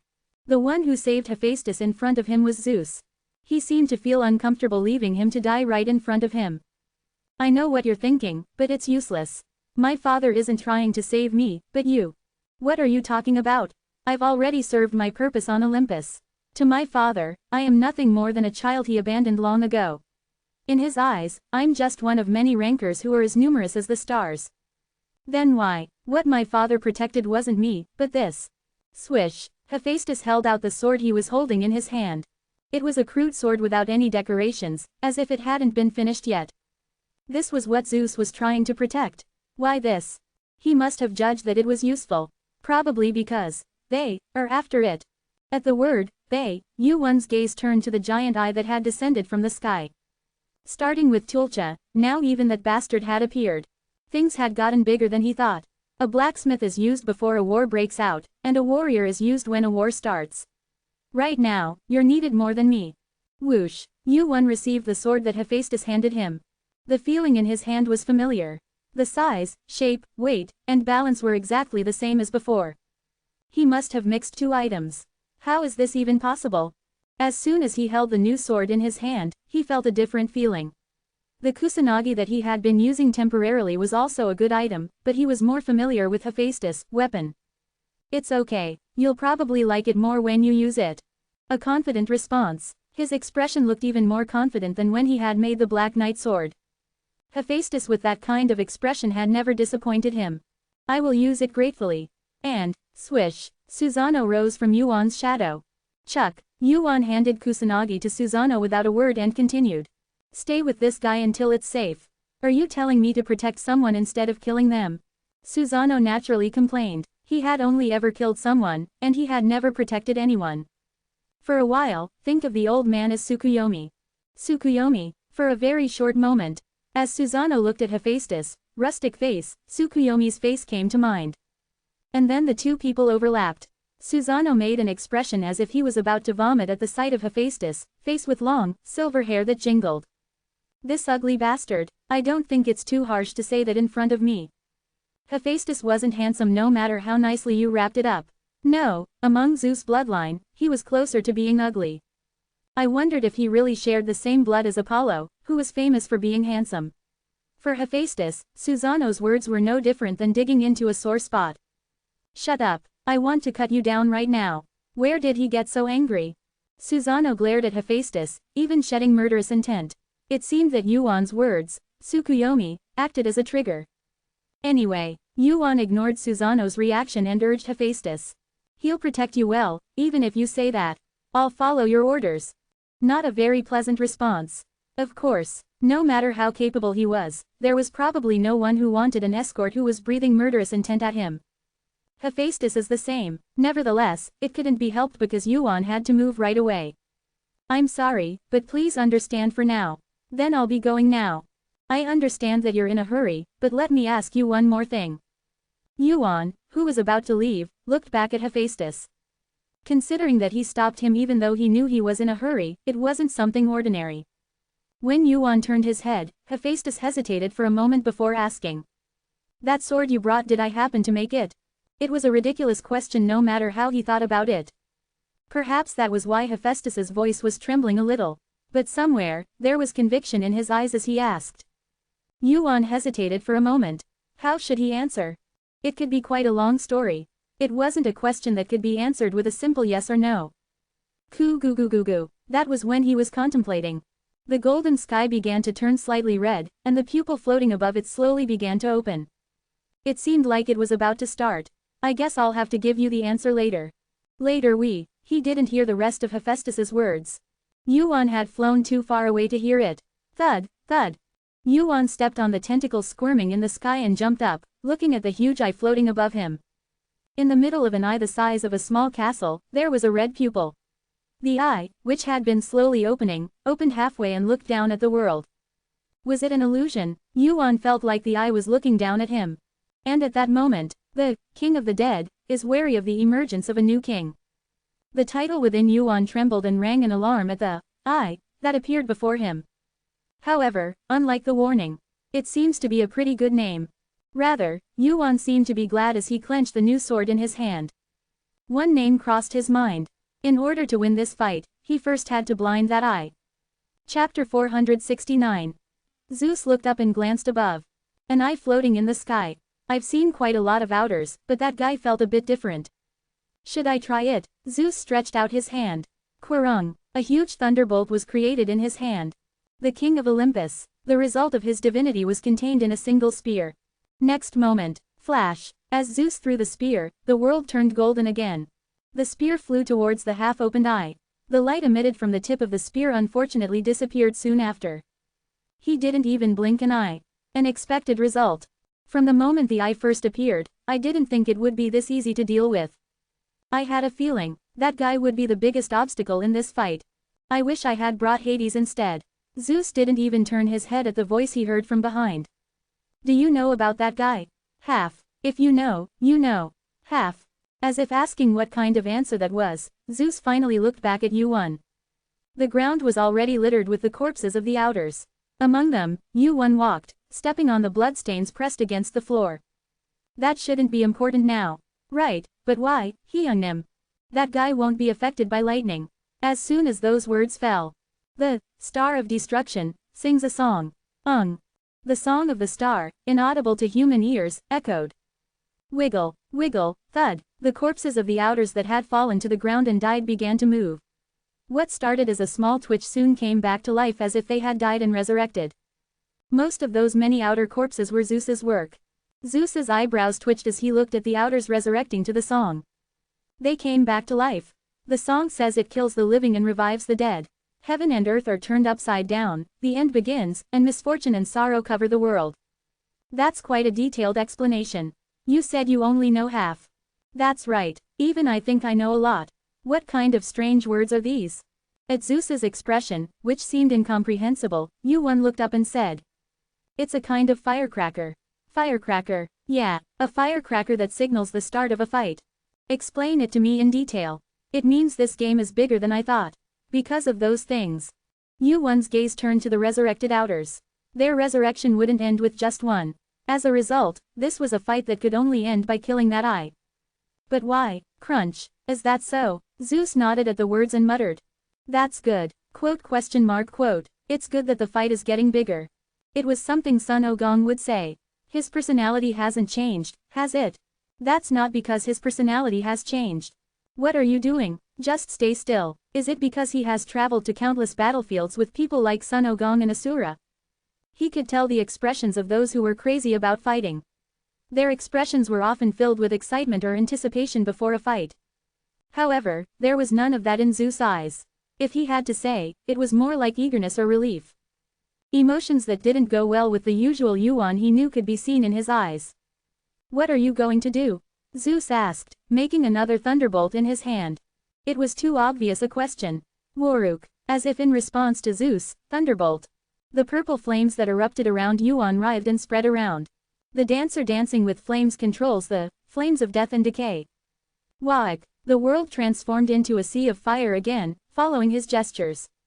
The outers engulfed in the flames twisted and screamed as they burned. He unleashed enough power to turn an area about the size of a city into a sea of fire in an instant. Watching the flames, Zeus narrowed his eyes. This is like before.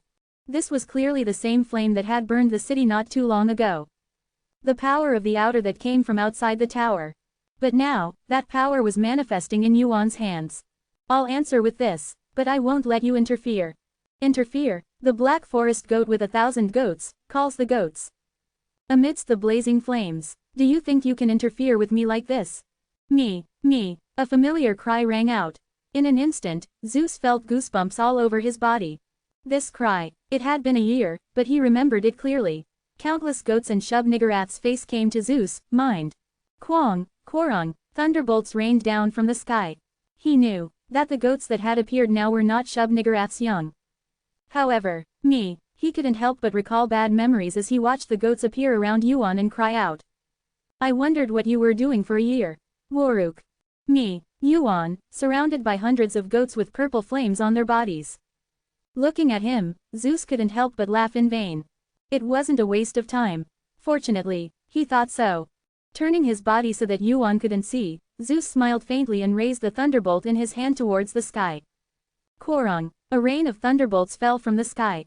The starting signal for the battle had been fired. Korong, Kururur, Waroruk, far away. Flames and thunderbolts could be seen bursting out in the distance, so far away that they couldn't even be seen with the naked eye. The rankers gathered in the 11th Floor Management Bureau were in chaos, watching the fight. What do we do? What are we going to do? Yes. I guess I'm still thinking about events from the previous year, requesting the assistance of it residing. What can we do? It's their fight. Ice that so. It is a fight between high rankers, even amongst the single digits. There is nothing that rankers at this low level, residing here, can do in this fight. All they can do are rescue the residents and players, Andre quest assistance from other high rankers. Assistance? Where? Even if they requested assistance, who could come this quickly? Looks like Hesher. A deep voice was heard from behind them. The Olympus ranker, curious, turned his head and was startled by the face Hemet. Hades Nim. Hades Nim. The eyes of the management rankers, who had been busily moving about, gathered at the first ranker to discover Hades. Tall with black hair, and glue my face. Hades, the high ranker of Olympus who governed the underworld, was there. I greet the throne of death. Clack, clack. The rankers, who had stopped walking, knelt down in front of him. Hades was one of the main pillars of Olympus, even in the midst of this busyness. It was impossible to forge a terminus in front of him. That's enough greetings. This is no time to accept them. Yes, evacuating the residents. We'll take care of quickly. We have taken care of it, not we will take height of. Hadis' eyebrow slightly twitched. Evan thought Wasika's light change in expressions. The ranker in front of him realized that was putting his lifeline on the line. Hades a short period of silence felt eternally long. Hadis open at his lips as the ranker continued to bow his head in nervousness. XP in the range of the evacuation. We can not tell how far the battlefield will spread. His flat voice was filled with dignity. The ranker who received the order felt as if he was going to be hung if he made a mistake, and so he straightened his body and replied. Yes, understood. Hurry. I will keep that in mind. But throne of death, how did you come here? It was a careful question. As soon as the purple haze occurred on the 11th floor and the enormous battle began, the management naturally contacted the high rankers of Olympus. That news must reveal sorry Chet Hades, who had temporarily taken over the Olympus Guild leader position. However, his arriving at this place, at this time when only a few hours had passed, was definitely a strange sight.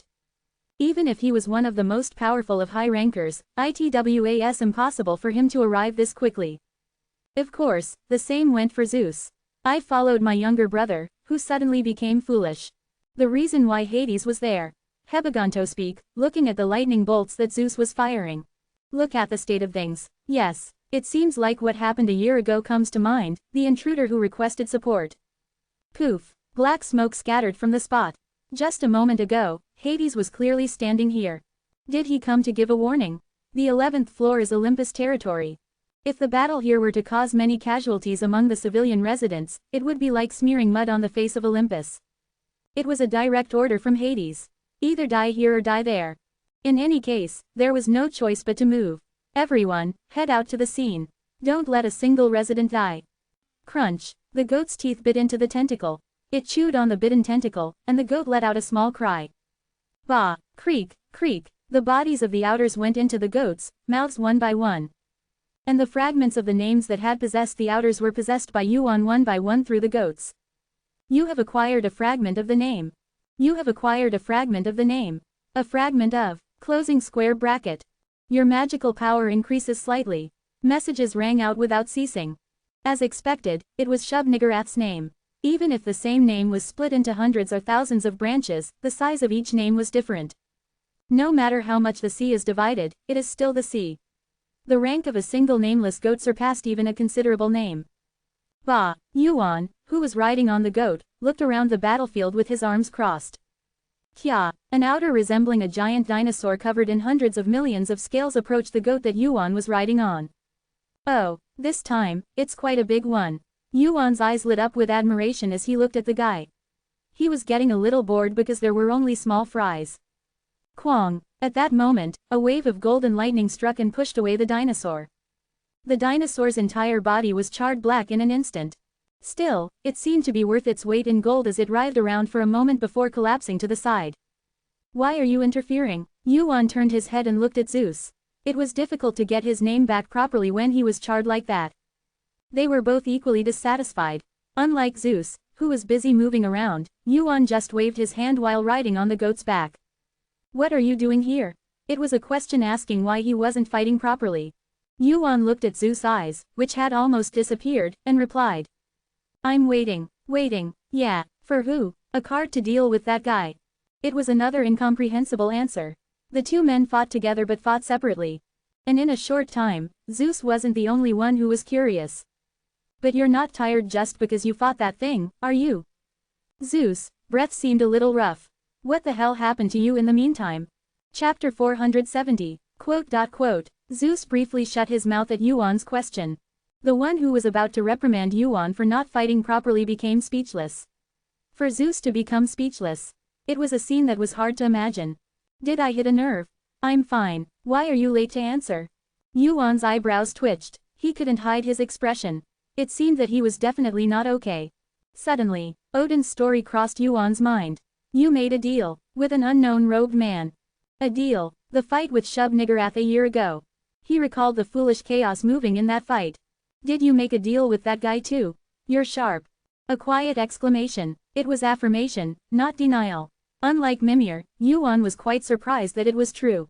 But there was one fortunate thing. What kind of deal did you make? Unlike Mimir, who was trapped in the curse of knowledge and fell into a sleep that he didn't know when he would wake up, he could ask Zeus. It was nothing special. I helped kill that goat, and in return, he planted a seed inside me. A seed? Zeus looked up at the clouds in the sky. As if recalling the events of a year ago, he soon continued the story with many omissions. It was a small vial. I accepted the deal and drank what was inside. Why did you do that? I thought I could win. No matter what was in it. Arrogance and pride, the result of it. He didn't regret it. Even if he did, he didn't expect this result. There was no fight that he could unconditionally win. Besides, Zeus had already lost to Yuan once. Time is running out. Zeus rolled up his sleeves and showed his hand forward. A blurry hand. He looked exhausted after fighting this much, but there was a reason. Swish. It was only for a moment that he showed his hand. Zeus soon rolled down his sleeves and hid his hand, as if to say that he had shown enough of his weakness. I don't know what you're waiting for, but do what you need to do. I'll fight my own way. But. Zeus's eyes filled with strength. Behind him, the outers that had been revived by the blinding song were pouring in. Do it right. One disappointment is enough, he said and turned around. Soon, as if he didn't want to waste time, he covered his body with electricity without holding back his magic power. Even standing still seemed dangerous, but he started fighting again. Boom! As Zeus and the group of outers collided, their bodies burned black and were flung into the sky. He was definitely strong. He was burning them. Zeus looked more dangerous than ever. What kind of deal did foolish chaos make with that guy? He was thinking about that when. Roar! The black darkness that covered the ground swept away the revived outers. It wasn't as flashy as Zeus's electricity, but the outers that were swept away by the darkness all lost consciousness and collapsed. Darkness attribute magic power was rare. Among them, there was probably only one person in this tower who could handle such powerful darkness attribute power. I wondered what was going on down here. Clack, clack, clack. A tall man appeared from the darkness, fluttering his long clothes. You were here after all. Hades. He was the card that Yuan had been waiting for. Since the 11th floor was ruled by Olympus, he expected him to move, but he didn't expect him to arrive so quickly. Did you follow Zeus? I did, but I ended up following you. That guy must have followed you. So what if I followed you guys? You know he followed me, right? What? Hades made a bewildered expression at the unexpected, fierce welcome. Yuan's gaze turned to the eye above. The eye was wide open, looking down at them. The night star of extinction. It wasn't Yuan or Zeus who had dealt with the eye. You should join this fight too. I planned to do so from the start. Take this eye. Yuan pointed at the eye of heaven. Zeus can't handle that thing on his own. If Zeus can't handle it, I won't be of much help, would I? You will. Yuan extended his hand forward. Was it a handshake, asking for help? Or was it a gesture to exchange points?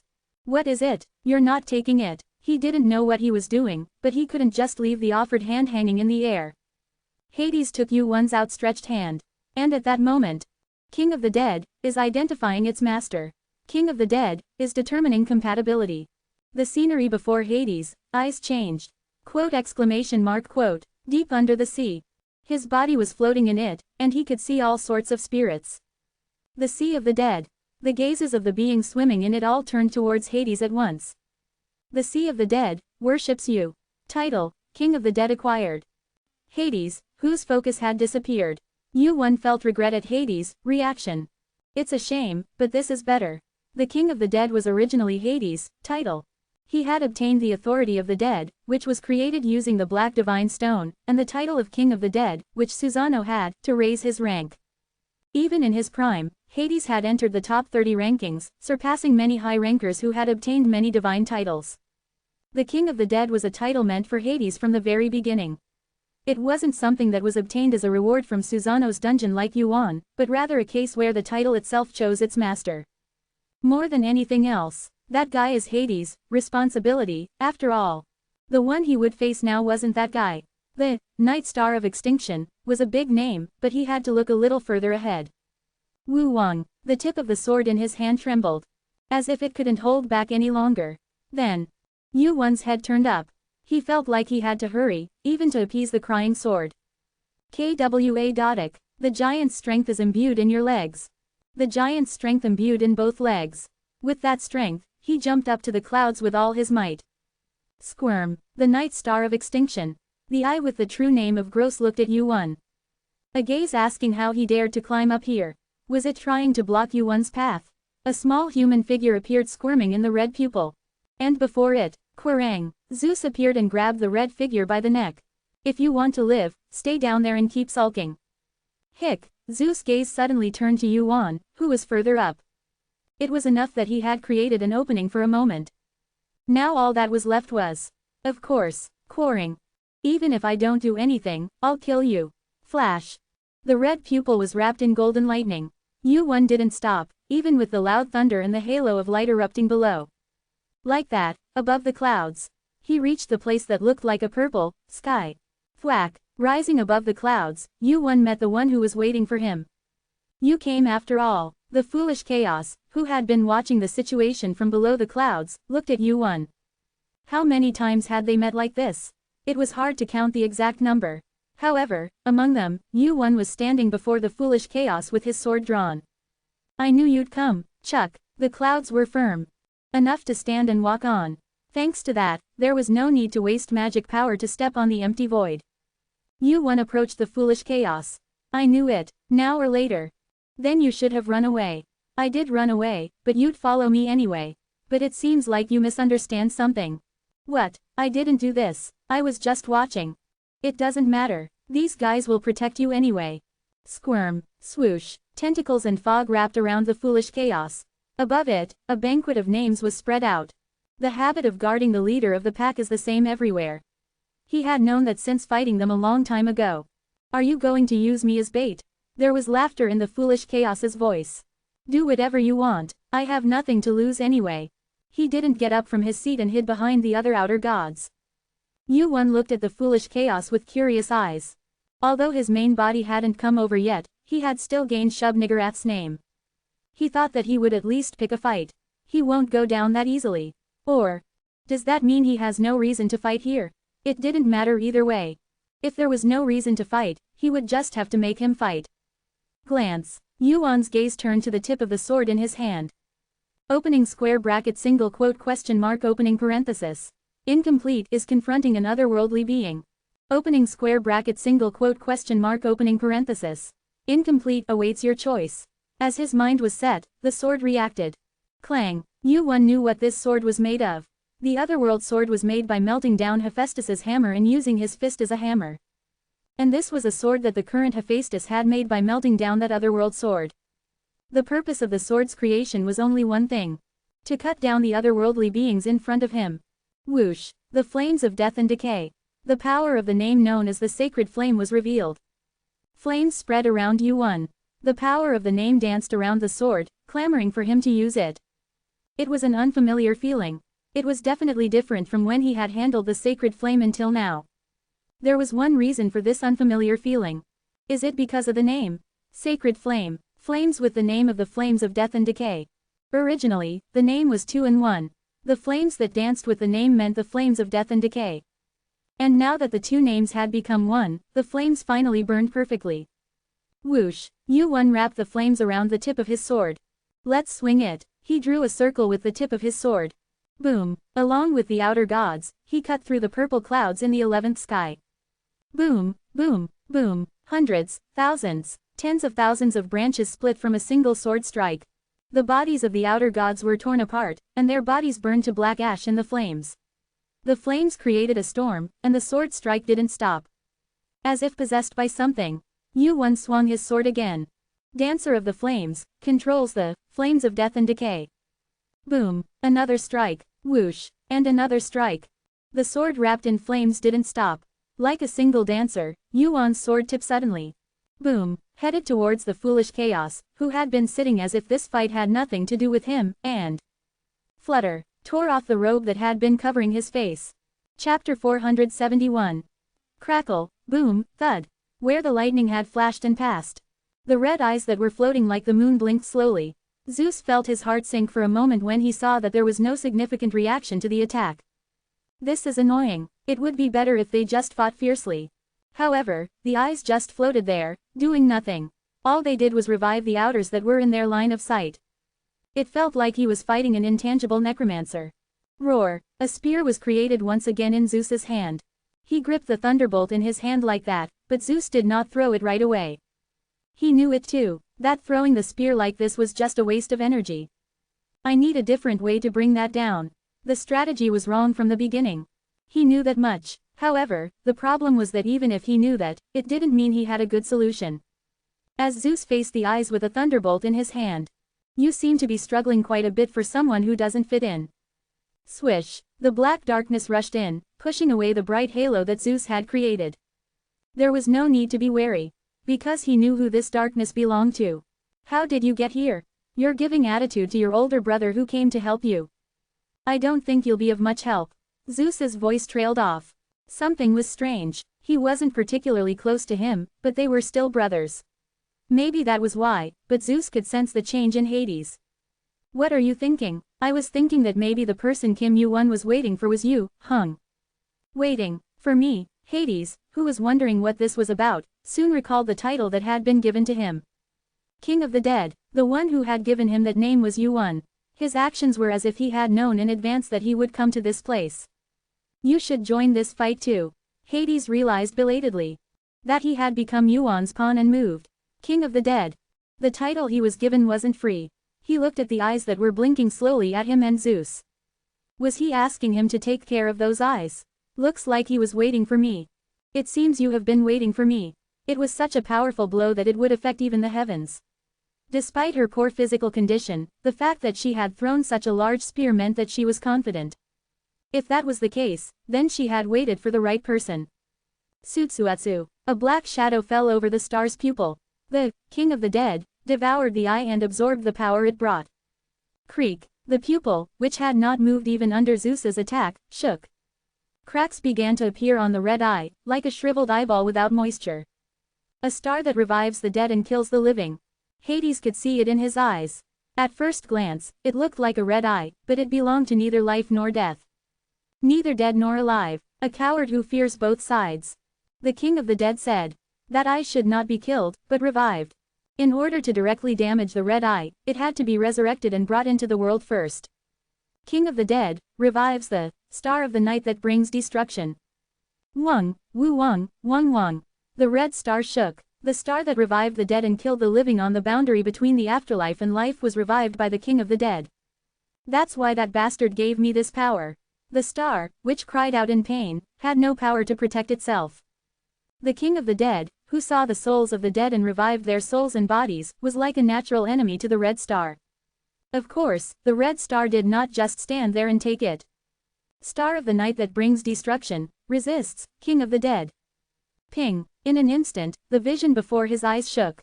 Hades almost lost consciousness for a moment, as if something was tearing at his insides. But it didn't matter. It wasn't his job to finish it off anyway. There's not much time left to hold him. Pajijijik. Golden hair shone behind Hades. That's enough.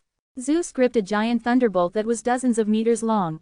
And then, the next moment, Quirang, the thunderbolt that left Zeus's hand pierced the red moon. Kurururu. He could feel the ground trembling beneath the clouds. Under the torn clouds, he could see a golden light flashing. Beneath the tattered clouds, a golden light flickered.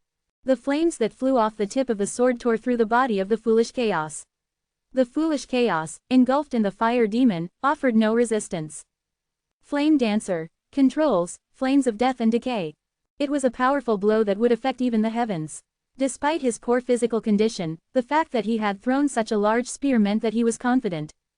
It seems that the other side is doing well. The highlight was the same on both sides. His gaze, drawn to the loud thunder for a moment, returned to the foolish chaos. Flutter. The hood of the robe that had been hiding his face was removed. Despite being engulfed in flames, the foolish chaos seemed unscathed, without a single tremor. Above all else, I still can't get used to that face, even after seeing it again. A pure white face without a single hair, let alone eyes, nose, or mouth. It was like looking at a doppelganger. However, that was only true when looking at it with just one's eyes, without knowing anything. Squirm. Hundreds of faces intersected above the pure white face. Among those many faces, ordinary people could not see which one was real. Was that why? It's a face that you can't see anyway. I wonder if it's the same whether you cover it or not. He remembered being quite surprised when he first saw that face. Was that why? The moment he saw that face, the events of that time came to mind vividly. Wang. The sword in his hand rang. Then he remembered. Although it wasn't exactly the same item, Yuan had cut the guy with this sword. It's a sword that sees a lot. The gazes of the countless faces floating above the foolish chaos were focused on the sword in Yuan's hand. Yuan had cut countless outer gods with this sword. Since he had made it by grinding their bodies and souls, he naturally knew the true nature of the sword. He understood that much. However, did I cut myself with that, too? Yuan's eyebrows twitched. It seemed to know a lot. There was something that bothered him. I heard that it took Mimir's eye. The foolish chaos had taken one of his eyes in a deal with Mimir. Now he understood. He wasn't the one who had won the fight against Shub-Niggurath. The one who had won the most from that fight was the foolish chaos. It's too late to realize. Whoosh. Flame dancer. Controls, flames of death and decay. Roar. Crack. Naturally, the conversation did not continue. The foolish chaos laughed in vain, looking at Wu Wan, who had suddenly left his seat. The sparks that flew from the tip of the sword cut through the body of the foolish chaos. The foolish chaos, engulfed in the flames, did not resist much. That's how the foolish chaos was engulfed in flames once and reappeared. Wu Wan sighed slightly, looking at the foolish chaos that was melting and grumbling like a marshmallow. Are you not going to fight? Didn't I tell you? No matter what the outcome of this fight is, it doesn't matter. Aren't you curious about the name I have? I'm sure I'm curious about the name she had. But as you can see, I'm not here to get the name. The name was like a heart to the outers. A name centered around a true name had the power to prove their existence. Of the outers that Wu Wan knew, the foolish chaos had the most names. And what was in front of me now was just a small part of those names. Whoosh. Wu Wan raised the flame. It was all over. There was no point in fighting with such a shell. Are you just going to go? Come again next time. I'll have a lot of names by then. I don't think I've heard the answer yet. Did you cut me with that? It doesn't make sense to tell you for free. Is there anything you want? Your neck. Wow, it's exactly what I wanted. I couldn't expect any more answers. The foolish chaos knew that if Wu Wan didn't answer once, he wouldn't answer again. Bring it properly later. Then I'll take your neck or not. I'll keep that in mind. At the foolish chaos's answer, Wu Wan looked at him for a moment and took a step forward. Below the clouds, Wu Wan opened his mouth, looking down at the lightning bolts exploding from under his feet. You are having a vain dream. Dream. At those words, a smile spread across the foolish chaos's white face. I was hoping, but is that really the case? No matter how many names you collect, your real name won't change. Who are you now? Numerous eyes glared at Wu Wan. The foolish chaos felt a strange sense of déjà vu in Wu Wan's words. It was strange no matter how I thought about it. How do you know all this? Are you the player Kim Wu Wan now? Or, before the question could continue, Wu Wan fell under the clouds. Before the question could continue, Yu Wan fell under the clouds. A new name was engraved behind Yu Wan's name. Naturally, the conversation did not continue. The foolish chaos, who had become a fool, laughed at Yu Wan, who had suddenly left his seat. Are you aiming for it too? Yu Wan had the same goal as him. Surely, that would be the only way to win this fight. The foolish chaos, who was left alone, looked around. You've grown faster than I thought. It was just a few names. Even before he got his name, he had a stronger power than most of the outers with names. Perhaps in the distant future, when he didn't have a name, he had cut down numerous outers. Not only that, they had killed Shub-Niggurath. Yu-1 and the foolish chaos were enemies, but they had joined hands for a moment. Chi-ji, Chi-ji-ji. The eyes pierced by lightning shook. The eyes, which had been forcibly brought back to life from the border of death and life by Hades, wailed in agony. Og, the star of the night that brings destruction, cries out in agony. The star of the night that brings destruction, sings to end the night. Is. The eyelids of the red eyes slowly closed. Zeus instinctively realized that the moment those eyes closed, he would lose the guy. Are you trying to run away? Quarring, as if it was absurd, several bolts of lightning were created around Zeus and aimed at the eyes. If he missed, he might not be able to catch it again. If he let go of a guy like that who could revive dead outers, it could become a bigger problem in later battles. Beads of sweat ran down Zeus' forehead, as Zeus created dozens of lightning bolts and was about to shoot them at the red eyes. Waruk, from a sky higher than where the red moon was floating, a sword surrounded by purple flames fell. Shukaik, a long line that cut the moon in half. As he moved his gaze along the line, Yu-1 met eyes with him. Sorry to cut in. The moment Yu-1's flames, which had cut the moon with his sword, lit up the night sky. I just didn't want to miss this. You have acquired the name of, the star of the night that brings destruction. A new name was engraved behind Yu-1's name. Chapter 472. Odin and Mimir sat face to face. Odin, with his long white hair and beard, muttered as he looked at the campfire burning before him. I wonder if he received the sword well. He must have received it well. He must have understood the meaning as well. Mimir, who had lost one of his eyes. He spoke with a haggard face. He's a smarter guy than you are. Still, I wonder if he's doing well. Worry about the one you should worry about. He's not just any other guy, he's Kim Yu-1. Indeed, if we had only sent that one monkey, I wouldn't have been able to rest easy. Kim Yu-1 and Sun Wukong. The two of them were the most competent among them. Odin's rank was the highest, but that was only the result of time. However, Yu-1 and Sun Wukong had quickly closed the gap and soon reached the same level as Odin. That was why everyone agreed to send Yu-1 and Sun Wukong to the past. How's your eye? Are you okay? On the contrary, I feel more clear-headed now that I've lost one eye. I'll probably be able to stay awake for a few more years. That's a good thing, considering what's ahead. The two of them conversed across the campfire. It was then that a sound reached their ears. Ma-ah. A terrible sound that made their heads ring. I can't get used to that cry no matter how many times I hear it. That's understandable. Anyway, it's pretty close now. We can't keep avoiding it forever. Was it because their peaceful appearance didn't look good? Thud. A thick shadow approached from behind Odin. I think it's time to get serious.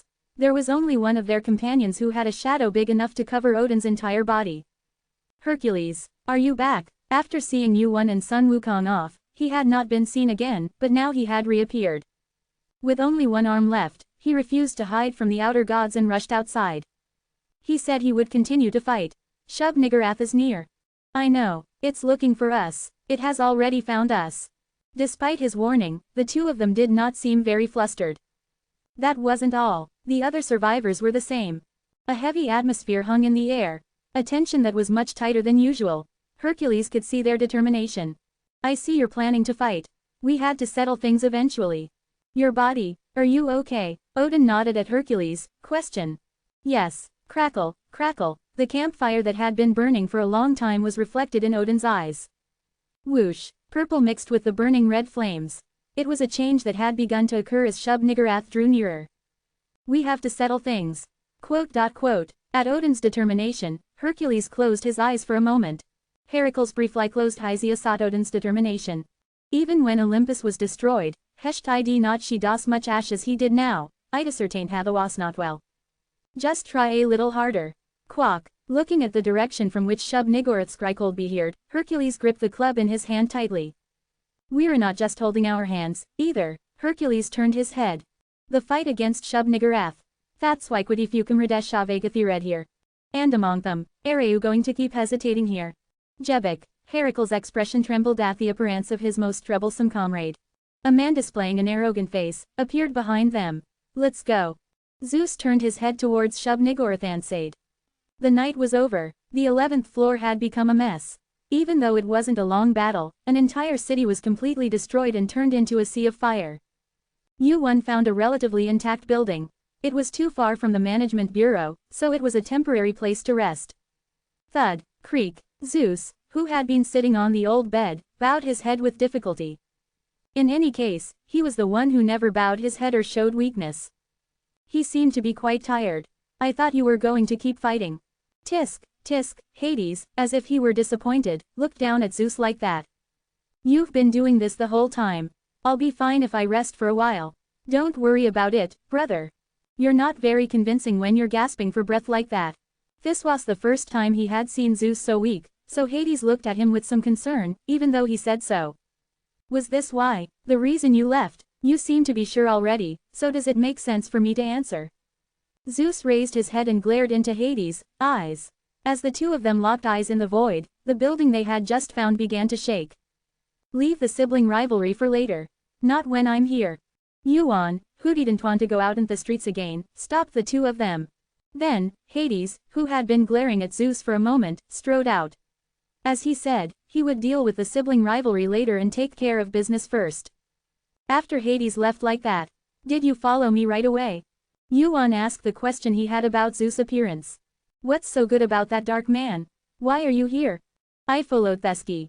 You might not be interested, but you've been following that sky for you know. I just so happened to go underneath you. Are you burning it down? Quote. There was no immediate answer. This silence was an affirmation. Yuan sighed and looked at Zeus. Sweat soaked his whole body. Even at the time of Olympus' collapse, he had never shed so much sweat. His condition was definitely not good. Splash. Reddened eyes scanned Zeus' body. Zeus' body, reflected in the fire-eye golden mirror, looked like a ball of fire all over his body. He only said he was burning with words, but he was really burning. His magical power is getting disordered. Forcibly. Originally, after a lot of fighting, his magical power should come back. But Zeus didn't. The magical power and body are gradually getting disordered. It seemed like it was oxidizing. This is not an injury.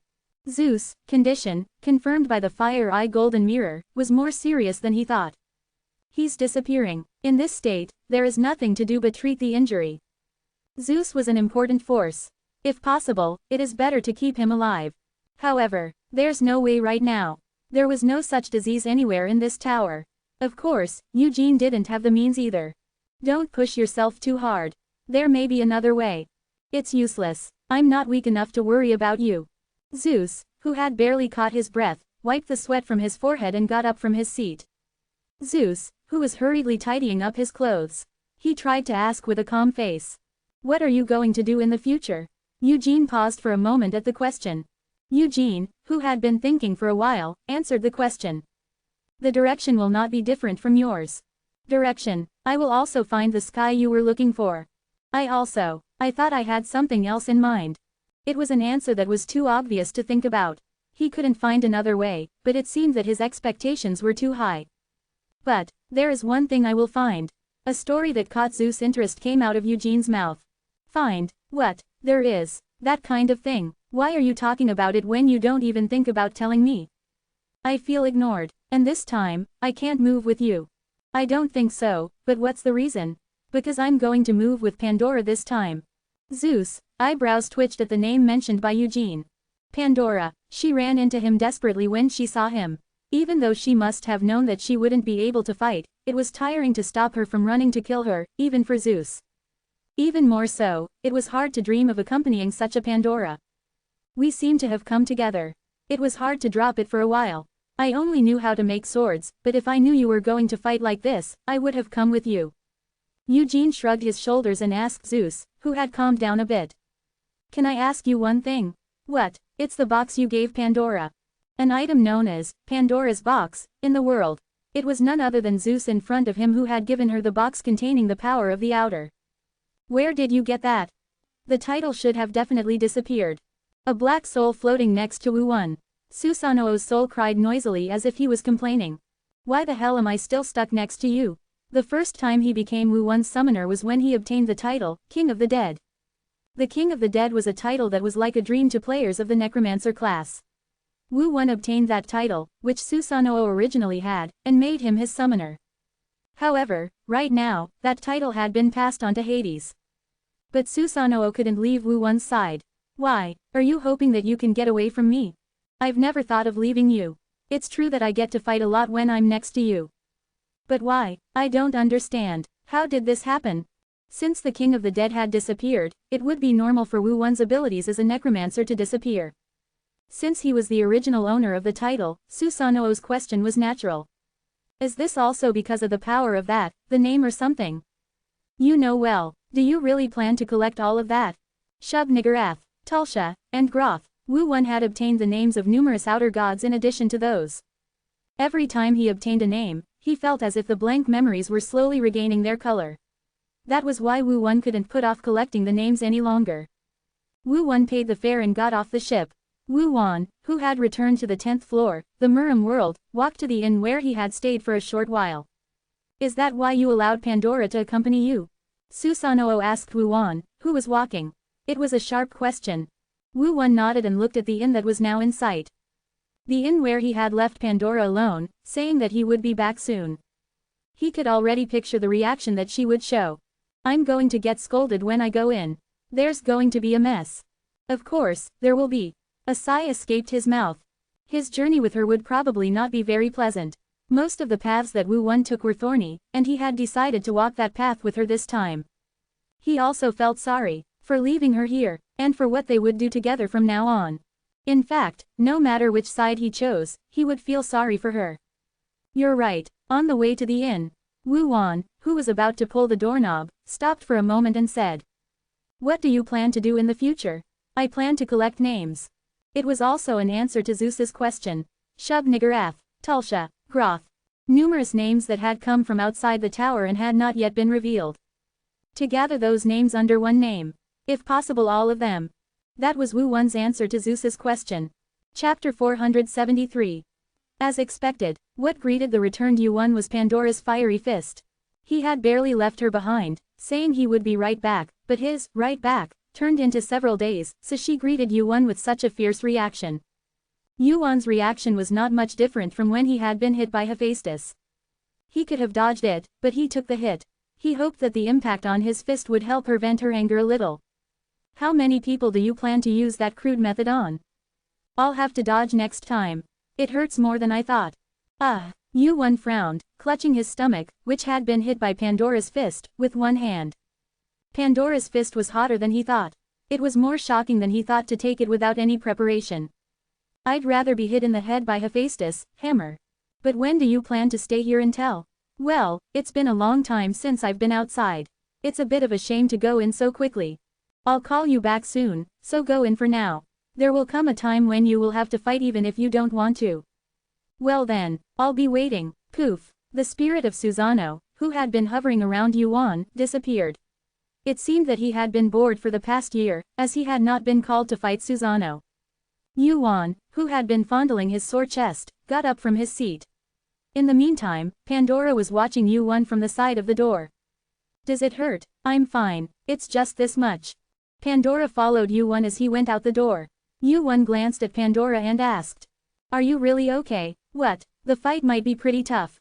You're strong enough, but I think it's not enough." Pandora was not in Wu Wan's plans. Of course, she had the strength to participate in the fight. However, she had not become as strong as she was now on her own accord. That's why he had always hesitated to go with her. However, it was not Wu Wan's nature to choose between cold and hot rice. "Yeah, I'm fine," she blinked as if to ask what the problem was. He thought this would happen, but the answer was still too easy. He felt his energy suddenly wane, perhaps because she answered with such a bright smile. Wu Wan ended up patting Pandora's head with a smirk. "Okay, I got it. Are you going with me? This time?" "Yeah, I'll go with you this time." Wu Wan nodded. Was she relieved by that answer? Pandora, who had been holding onto his sleeve tightly, finally smiled broadly and let go of his hand. That's how Wu Wan and Pandora began their journey together. Deep in the night, in the middle of a vast forest that stretched to the ends of the world, Hargan stood firm on the ground. Creak. With his feet planted firmly on the ground, he locks his elbows to extend his fist. Heracles was not just physically strong. It wasn't just that Heracles was strong. Sun Ogong, who had been watching the blow from earlier, looked back at Heracles. His posture, the direction of his fingertips on his fist. Everything was a technique to utilize that overflowing power. Quack. Hargan's stance with his fist clenched became very similar to Heracles. Hargan, who had drawn out the power of lightning in his heart like that, clenched his fist with all his might. Quirang! A bolt of electricity shot out in a straight line. The trees in the forest collapsed. The forest became as bright as day. As the lightning that had brightly illuminated the night for a moment disappeared, the forest regained its night. Sutsutsu. Hargan, who had drawn out the electricity, looked at the sight he had created with a face full of emotion. The fist just now was a blow that even a few high rankers would have had difficulty blocking.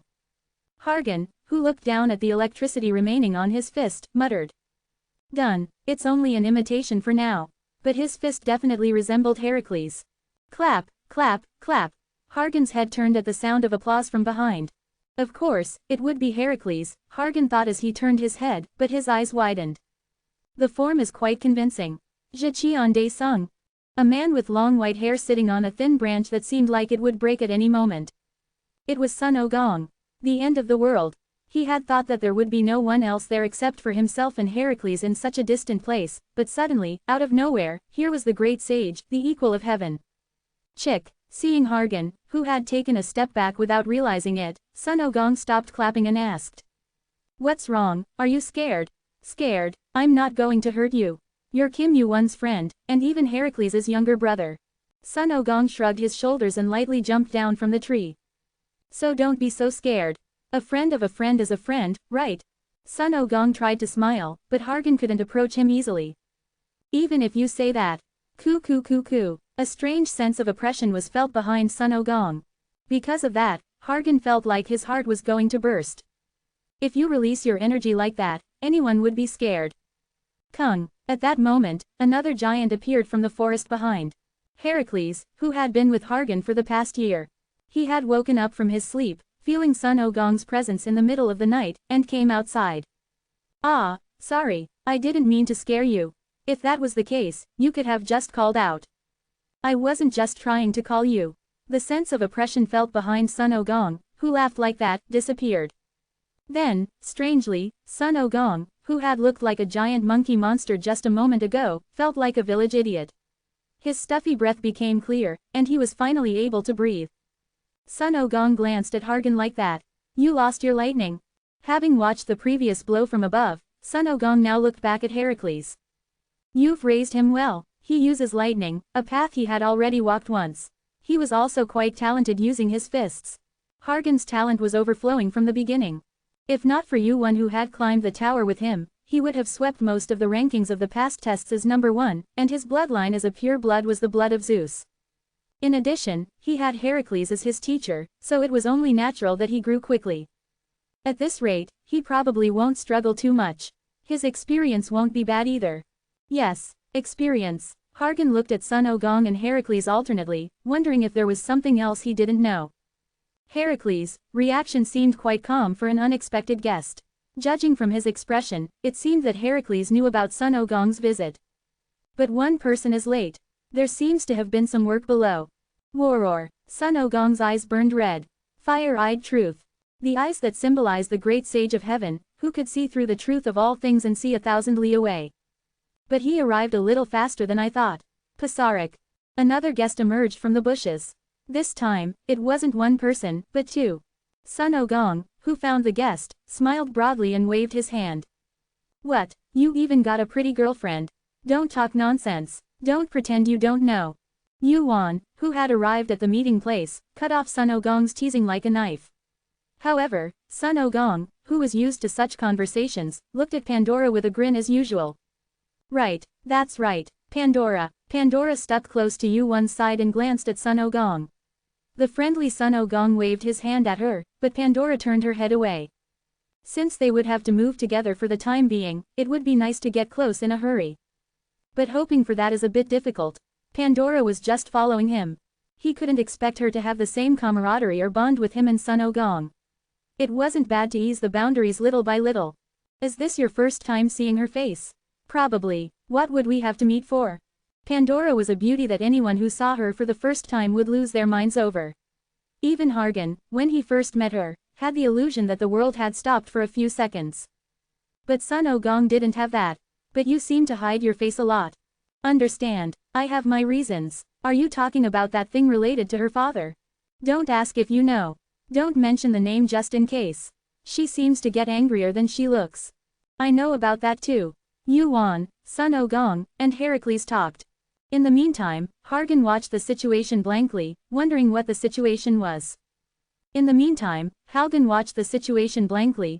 What was going on. Why are these three people gathered here, anyway? Thud, thud, they cut down the fallen tree and quickly made firewood to make a fire. Son Goku waited for Yuan to finish speaking while roasting and chewing some jerky. We're going to catch Ubo Satla. Yuan stated the conclusion from the beginning. However, it seemed that the words were quite difficult for some people. What, Ubo, what, Halgan up to, you, and, and Hercules up to, Ubo, and, what? The names of Ubo Satla were not heard by the two who did not know the real name of Ubo Satla. Hercules seemed to have heard more. The name is okay, I guess. Anyway, if we catch that guy, we can find out something about them. The beings from outside the tower. Recently, in the tower, Hercules was also showing great interest in those who were called Outer. The Outer had strong hostility towards those inside the tower, and especially Hercules, who had faced Shub-Niggurath directly, thought that the tower might be destroyed by them. So, of course, if there was a way to find out about the Outer, he had no choice but to do it. But, maybe, Yuan's answer was not refreshing. However, Hercules did not ask about it. There were 3 high rankers in single digits gathered here. Kim Yuan, Son Goku, Hercules. They wouldn't have gathered to make a campfire and roast meat with this kind of track record. As usual, Yuan would know the answer. There was no doubt about that. I'm just curious. It seems like another secret you can't tell. That's why you can't tell me the reason and say, maybe. This time, it seemed that he wouldn't let it go. Hercules straightened his back where he was sitting, crossed his arms, and looked at Yuan. Yuan glanced at Pandora, who was sitting next to him and looking at the campfire. Good timing. Pandora, who received the gaze, made a strange expression. So did Hercules and Halgan. Son Goku's lips, which had been smiling meaningfully, went down. No matter how oblivious he was, he couldn't have not known what kind of determination Yuan had after spending several years with him. I was going to tell you anyway. Especially to you, Hercules. Me, Hercules asked, pointing to his face with his finger. Then Yuan nodded and replied. This is for me, Son Goku, and you. Swoosh. Then, Yuan's gaze turned to Halgan and Pandora, who were with him. And a story that will happen to all of us. Chapter 474. Crackle, crackle. Yuan's gaze was directed towards the campfire the entire time. Nobody spoke a word while the story continued. Hargan, Heracles, and Pandora all kept their mouths shut even though they could have asked questions. Until the very end of the story. The night was long, but eventually, Yuan's story came to an end. Although he didn't tell them everything. I thought it was strange. Hargan was the first to speak. He was the one who met Yuan before Heracles and Pandora. From the moment we first met, you felt different from the others. Back then, I thought you just stood out because you were ahead of everyone else. That's not wrong, right? It wasn't wrong, but I didn't understand. How could a non-pureblood be like this? Could this really be explained by talent alone? Hargan was a pureblood, and he was also from the giant guild Olympus. He wasn't born in a well, but in an ocean, where he grew up swimming all over the place as a baby whale. So when he met Yuan in the tutorial, he was greatly shocked. I thought I knew everything about the ocean, but there was a monster in a well. The tutorial was like a well to Hargan. Even the many purebloods gathered from all over the tower were just noobs who hadn't even earned the name of player yet in Hargan's eyes. So what about those who didn't even know about the tower's existence? But in that tutorial, Hargan met Yuan. Actually, I'm not surprised. On the other hand, Heracles' reaction was very calm. It's not that much of a twist. Rather, I think I can finally understand a little. What, are you just going to let it slide like that? Then what kind of reaction were you expecting? It's good enough to just let it pass. How many weirdos are there in this tower? I'd even believe it if you said there was a reincarnator instead of a regressor. He didn't know if he was joking or being serious. Heracles' rare joke made Yuan chuckle. In fact, it was closer to a laugh of relief than a laugh of amusement. It's definitely more comfortable now that I've talked about it. It's uncomfortable to have a secret that you haven't told anyone. The existence of the clockwork. The time difference because of it. After he told them about it, Yuan felt like the wall that stood between him, Heracles, and Hargan had disappeared. Unlike the other two, Pandora remained silent. What was she thinking? So, What, if you catch that guy, you'll know something. After Yuan's story was over, Hargan asked the key question. He didn't say Ubo Satla's name because he hadn't heard the whole thing, but that was basically the gist of it. For now, that's what I think. But if what you said is true, then isn't that guy outside? But if what you're saying is true, wasn't that guy outside? If it were the old days, I would have been clueless about what this explanation meant. It was definitely like that. Outers are existences from outside the tower. The only way to fight them is to wait for them to break down the wall or cross some path to enter the tower. Apparently, even in that distant future, they ultimately failed to break down the wall. Usually, that's the case. Usually, he's an exception. An exception? Explain that in more detail. Wubu Satla. Yuan shook his head as he was about to say his real name. No, even if I tell them this, these three people who don't even know his name properly won't be able to hear it correctly. If that's the case, it would be better to call him by another name. A formless, foolish creature. That guy is inside the tower. In order to fight well, you need to rest well. Also, I wasn't going to move right now. Creak, early dawn. Taking advantage of the time when everyone was asleep, Yuan took his sword out of its scabbard and put it back in repeatedly. Whenever he held this sword in his hand, he felt like fighting even though it was so peaceful. There were almost no traces of the midnight blade left on the sword. In the first place, this result came about because of Yuan's request. Like you said, I erased the traces of the midnight blade. Who knew I'd end up using such a good thing as reinforcement material? Damn it. After the fight was over, Yuan met Hephaestus to finish the remaining work. And in exchange, Yuan told him about the origin of the otherworld blade. Then, for some reason, Hephaestus took out a pack of cigarettes that didn't suit him and started smoking heavily. You're saying that my future self made it? Hephaestus finally spoke after a long time. Yuan told him about the story of the future. How miserable that world was. And what choice Hephaestus made for him in that world. And even the fact that the result of that choice was the sword right before his eyes. I'm going crazy. Even though it was the first cigarette he had in hundreds of years, it didn't help clear his dizzy head even a little bit. In the end, he crushed the pack of cigarettes he was holding in his hand and chased Yuan out while waving his hands. I wonder if he was shocked. If he wasn't, it would have been stranger. It meant that the situation had become so difficult that he had to melt down the hammer he treasured so much to use it. Hephaestus was in awe of the work he had created, but on the other hand, he was also in despair as he thought about the future that would soon come. That's how Yuan came to hold in his hand a work created by two Hephaestuses. Otherworld Blade, second. A sword made by Hephaestus using a sword from the future as a material. It contains the duality of the otherworld. It has strong lethality against otherworld beings. Divine power is amplified by up to 50%. Divine power is automatically accumulated. The item description had changed a bit. The fact that it was made from a sword from the future, not a sword from the otherworld. And the fact that an option based on the same amplification rate as the Midnight Blade had been added. As before, if I had seen this explanation, I would have been puzzled as to what it meant. Until recently, Yuan had no idea what divine power was. However, in the end, is this also related to names? Now he could see clearly. Divine power. This power, which had only been vaguely felt, was the power needed to use the power of the name used by the Outers. This is definitely a different concept from magic power. Not players, but the power used by the Outers.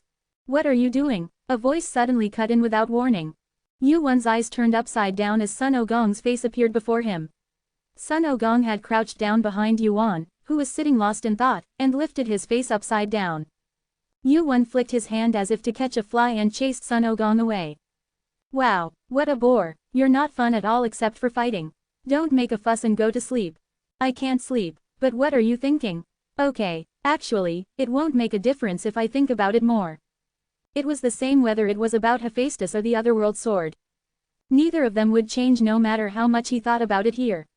Only Hephaestus knew how he would move in the future, and he wouldn't be able to get used to the otherworld sword until he used it. The sun began to rise. Sun Ogong asked with a subtle anticipation in the conversation that had been cut off for a while. Are you planning to stay here for the time being? Yes, we have to match. I see. Sun Ogong's gaze turned to the hut where Heracles, Hargan, and Pandora were sleeping. That guy is still a bit. That guy, Sun Ogong was referring to as Heracles. Yuan, Sun Ogong, and Heracles. The three of them had fought together in the future and had matched their skills countless times. However, the Heracles in front of him now was different. He had no experience fighting with the two of them. The better you know each other, the easier it is to match your skills. Even in the fight against Shub-Niggurath, if the three of them had moved in sync beforehand, the process might have been a little smoother. I got a new sword, and it seems like neither of us can sleep. Thud. Sun Ogong cracked his knuckles and pulled up his energy. Shall we have a go for the first time in a long time? Growl. As the ground where he was lying down shook, Pandora, who had been fast asleep, opened her eyes. As she slowly got up and looked around, she saw that the window was now all broken. Thud. Again, the sound of the ground vibrating. Next to the broken window, Heracles, who had already woken up, was sitting with his back to her. You're awake. Heracles turned his head and looked at Pandora. Hargan, who had also felt the commotion, woke up and rubbed his eyes as he got up. It's nothing. You can sleep more. What's going on? With a short question, Heracles pointed out the window with his chin. As you can see, thud, outside the window, the Ruyi Jingu Bang could be seen rising into the sky, piercing through the clouds. In Pandora's pupils, the sight of Wu Wan running and jumping on the Ruyi Jingu Bang was reflected. Wu Wan, those two brats have been making a ruckus since morning. The fight between the two caused quite a lot of damage to the surroundings. Every time the Ruyi Jingu Bang was swung, a mountain would fly away, and Wu Wan's flames wrapped around the Ruyi Jingu Bang, threatening Sun Ogong. Now that I think about it, I get it. The two were quite far away. So far that it was strange that I could see them. Wu Wan, is Kim Wu Wan over there? Hargan rubbed his eyes and looked out the window with narrowed eyes. Soon, a question mark appeared on his face. Unlike Pandora, he could not see Wu Wan. I can't see it. Of course not. It's too far away to see. Can't you and Pandora see it? You're normal. She's amazing. The place where Wu Wan and Sun Ogong were fighting was dozens of kilometers away from here. Furthermore, Wu Wan was currently busy fighting Sun Ogong. So it was natural that he couldn't see it. Unless he was a high ranker like Heracles or Pandora. It doesn't seem like the two of them are fighting. If it was this kind of fight, the purpose was obvious. Are they trying to get along? As he watched the fight for a while, Heracles suddenly got up from his seat. The Ruyi Jingu Bang flying towards the hut. Heracles raised his fist towards it.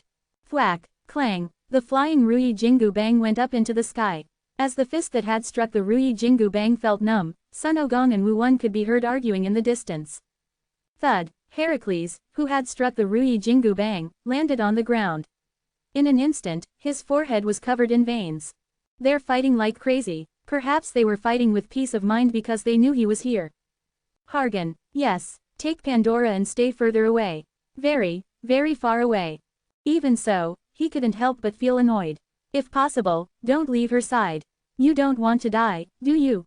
Clenching his fist, Heracles began to walk towards Wu Wan and Sun Ogong. Instinctively, Hargan realized that he had made up his mind to join the fight. Wu Wan and Sun Ogong were scary enough, but now Heracles was joining them. Crackle, as the power of lightning began to pour out of Heracles' body. Pandora, Hargan hurriedly called out to Pandora and began to move. Let's go, quickly. Chapter 475. Tower of God, Season 4, Chapter 475. KWA Rum, thunder roared from the heavens. Beneath it, the world shattered. Heracles' fist descended on the unfortunate earth. KWAANG. Check. CHAJAAAJAA. The earth split apart, momentarily giving the illusion that the world had turned upside down. Behind Heracles, countless Sun Wukongs appeared. Grow, their voices echoed in unison. And toward those Sun Wukongs. PAJIJIJIK. Heracles extended his other fist, imbued with lightning. KWAANG. The Sun Wukongs were swept away and disappeared. The shredded remains of the Sun Wukongs dissipated into smoke, and from amidst it, a Sun Wukong with a body as black as charcoal emerged, wielding his Ruyi Jingu Bang. This guy wasn't a clone. SWOOSH. FWOOM. The Ruyi Jingu Bang stabbed toward Heracles' throat. It was too late to dodge, so Heracles extended his fist. And then, stop. SWISH. HWARURURUK. A sword line was drawn vertically from above. Flames erupted along the line, and the two who were about to clash halted. That's enough. Ah, why? You can still do more. Cold water was poured over the raging fire. It would have been strange if there was no uproar. However, I'm doing this because it's hard for me. Yuan decided that he had to stop here. If he continued to let them fight, it would become an uncontrollable wildfire. Heracles also never backed down once a fight started, and Sun Wukong wasn't the type to stop a fight first. He was the only one who could mediate the fight between the three. Tisk, I don't like it. They acted as if it was a pity, as if they could fight for much longer, but the two's physical conditions were not like that. Sun Wukong was wobbling slightly, and Heracles was already drenched in sweat. The two were definitely reaching their limits. For the past month, the two had fought countless times without reaching a proper conclusion. And during that time, Yuan felt the sensation of chasing after someone for the first time in a long while. I was the one who fell behind the most. The two of them have become real monsters. Heracles, who had acquired the power of lightning and had almost adapted to the power by now. Sun Wukong, who had broken the seal of the Jiamgong from Yorei in heaven and regained his original power as a monster. The two had become even more monstrous than Yuan had anticipated. He had thought he would be able to keep up with them, but it was difficult. Even so, this is about. It wasn't as much as he remembered, but it was enough to meet his expectations. A month. It had been that long since the three of them had fought without rest. Since they had fought so much during that time, they could even predict each other's movements, and that would work to their advantage when they fought together. If that was the case, they wouldn't get tangled up with each other. Not only that, but Heracles and Sun Wukong were both formidable opponents that Yuan couldn't easily fight. Fighting them helped him not only to match his skills, but also to understand his new power. Heracles has changed a lot too. Yuan's gaze turned toward Heracles' back, which seemed somewhat dissatisfied. Before he knew it, he had become more proficient in handling the power of lightning than when they had first met. At first, electricity would linger on his body for a while after using lightning, but now the electricity disappeared as soon as he willed it. Sun Wukong was the same. When he first broke the seal of the Jiamgong, he had gained strength comparable to Heracles. He couldn't control that overflowing power, and he still couldn't use all of it. Even now, let's get going. As Yuan, who had been watching the fight between Sun Wukong and Heracles, opened his mouth, the two, who had been walking in opposite directions, stopped. Shall we move? Creak. Sun Wukong, who had been turning his body around, raised the corners of his mouth. Was it boring to fight like this? Or was he looking forward to the fight with Ubo Satla? I hate everything about you, but I especially hate that cautious personality of yours. As if he had been waiting, Sun Wukong's fighting spirit, which had paused for a moment, flared up again. Sweat poured from Hargan's body. Golden lightning bolts poured out of his entire body. He fought, sparing no magic power, but it was not enough for Pandora before him. What's so strong about this? He had almost regained his lightning power. In addition, he had become quite proficient in using that power to fight. The past year had been the most precious time for Hargan. During that time, Hargan thought that he had grown a lot. But, is it over? That didn't work for Pandora at all. Neither the power of lightning nor the fist he had learned from Heracles. Nothing worked on Pandora. Then this time, pop. Pandora's face appeared before him. If it weren't for this situation, it wouldn't have been strange for his heart to pound. I'll go in. Crash. Quote exclamation mark quote. Pandora's fist hit Hargan in the chest. Hargan's mind flew away for a moment at the feeling of the bones in his ribcage shattering. He came back again. But that was only for a moment. Snap. Hargan gritted his teeth and barely held on to his senses. In order to block Pandora's next attack, Hargan wrapped his entire body in lightning power. Crackle, bang, rumble, he felt like his mind would fly away with each punch. As he barely held on and met Pandora's eyes through the lightning, his spine chilled. Creepy, an unknown murderous intent. In normal times, Pandora was like a gentle lamb. Hargan had also been on good terms with her. They joked and played pranks. But when she fought like this, she suddenly turned into a beast. A beast that bared its teeth and aimed for his neck. Snap, Hargan clenched his fist, gritting his teeth. Just blocking it didn't suit his temperament either. For a month, he had been desperate to block Pandora's attacks.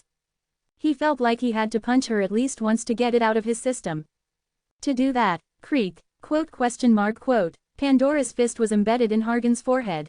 At that moment, Hargan extended his fist toward Pandora, who gasped. Crash, as his extended fist was about to hit Pandora's face. Swish, calm down, someone's hand grabbed Hargan's wrist. Groan, oh, sorry, the one who stopped Hargan was Heracles. Hargan hurriedly wrapped one hand around his wrist as he let go of his grabbed wrist, and made a disgruntled expression. It was a chance to hit her once, why are you stopping me? It was a chance, but you had to stop. Why? Because if you did, she wouldn't have stopped either. Pandora. Hargan glanced at Pandora, who was hidden behind Heracles, as if to ask what that meant. Was she watching over him until now? Of course, the murderous intent he felt from her was genuine every time. Hargan knew that the true nature of that murderous intent was because he and Zeus looked so alike. The shape of their faces and the power of the lightning they wielded. Hargan was called the young Zeus in the world, so it wasn't strange for Pandora to show hostility toward him. It's good enough for now. Tap, tap, Heracles patted Hargan on the shoulder. He had made her sincere for a moment. In fact, it was a result he had not expected. Pandora, yeah, don't go anywhere and stay here. Everyone will gather soon. Hargan, who had been showing a very disgruntled expression at Heracles' explanation, brightened his eyes. Where are we going? Up until now, Eugene had only told him his goal, but had given no other explanation about when and where they would go. The only thing he had said was to focus on improving his skills and teamwork for now. 91st floor. If it's the 91st floor Nibelungen. Rankers and players belonging to a large guild would most likely think of the guild representing each floor first. And the guild representing the 91st floor was Nibelungen. It wasn't as big as Asgard or Olympus, but it was still a large guild representing the tower. That's right, we're going to that Nibelungen. To Nibelungen. There was nothing particularly wrong with Nibelungen. No, rather, there were no problems at all. It might have been the most peaceful city in the tower. That was why. Isn't that where Siegfried is king? Hargan had doubts about that destination. Hephaestus had been holed up in his workshop for a while now. He had thought it would only be for a short while at first. It was awkward to do nothing, so he picked up his hammer like usual. He melted the iron, hardened it, shaped it, hammered it. And like that, Hephaestus began to make weapons again. Clang! It was then, even though it should have been locked, someone had entered Hephaestus's workshop. I'm not open for business. Clang! Sensing a presence, Hephaestus opened his mouth as he hammered away. He didn't turn around. Usually, he would have thrown his hammer at the rude guest who had barged in without knocking first, but he didn't feel like doing that today. However, the quality is quite good. Clang! Hephaestus finally turned his head at the sound of someone picking up his new creations that had been piled up to the side. Who the? Hephaestus's mouth fell open as he turned around. It was a completely unexpected face. Now that he thought about it, the voice sounded familiar. He must have been really out of it.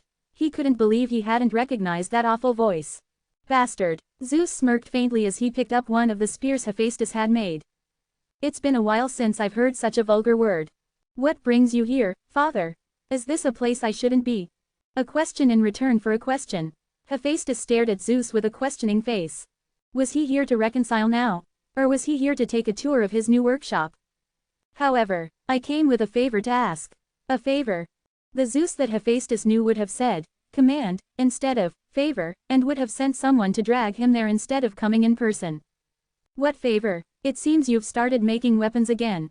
Zeus's gaze was still fixed on the spear Hephaestus had made. The materials were poor, but it was a well-made spear nonetheless. Even though it had just been made to kill time, the tip of the spear was sharp enough to pierce through steel even if a child were to stab with it. That's, make me a weapon, as quickly as possible. Hephaestus's eyes widened. It wasn't just a simple request to make a weapon. Zeus wanted a weapon that he would use himself. Just like in the old days. Like when he had brought him the sky stone to make the thunderbolt. Clang! Hephaestus gripped the hammer in his hand tighter. He wanted to give the same answer as before. He would tell him that he would no longer make weapons for them. He would tell him that he didn't make weapons for war. He wanted to spit those words at him. However, how quickly do you mean? It might have been a twist of fate. Zeus had come to his workshop at the only time when his heart would waver. I don't have time. As soon as he agreed, Zeus spoke with a look of relief. I'd appreciate it if you could do it as quickly as possible. Chapter 476. Nibelungen was the name of a giant guild, a country, and a city. A city located on the 25th floor. Camelot. Nibelungen was like an extension of that city ruled by the Round Table. That was why there were rumors that the two guilds had the same roots. Golden hair, a thin waist and a broad back. Standing in the middle of a large training ground like a coliseum, he looked at his knights. Next, At his command, the knights of Nibelungen each drew their swords and swung them. The swords they swung all drew the same trajectory. The king who taught them, Siegfried, fixed the posture of the confused knights and gave them a demonstration. Put strength into your index and middle fingers. And feel like you're swinging a little more with the tip of the sword rather than the blade. Siegfried's training. The 10 knights gathered in that glorious place were more focused than ever. He was the king of Nibelungen and their strongest knight. Each word of his teaching was worth more than tens of millions, hundreds of millions of points to the knights.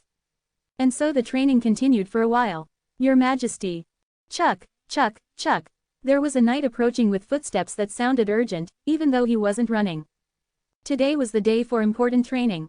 It was the training of Nibelungen's high rankers, no less. It wasn't a place for an intermediate knight to interfere. Surely, he must know that. What is it? And yet, he had come to participate in the training. That must mean it was an urgent matter. We have a guest in Nibelungen. A guest? To come here now, for such a thing When the knight who had been interrupted in his training shouted, his colleague next to him covered his mouth. As if to say, how dare you interfere with Siegfried's business?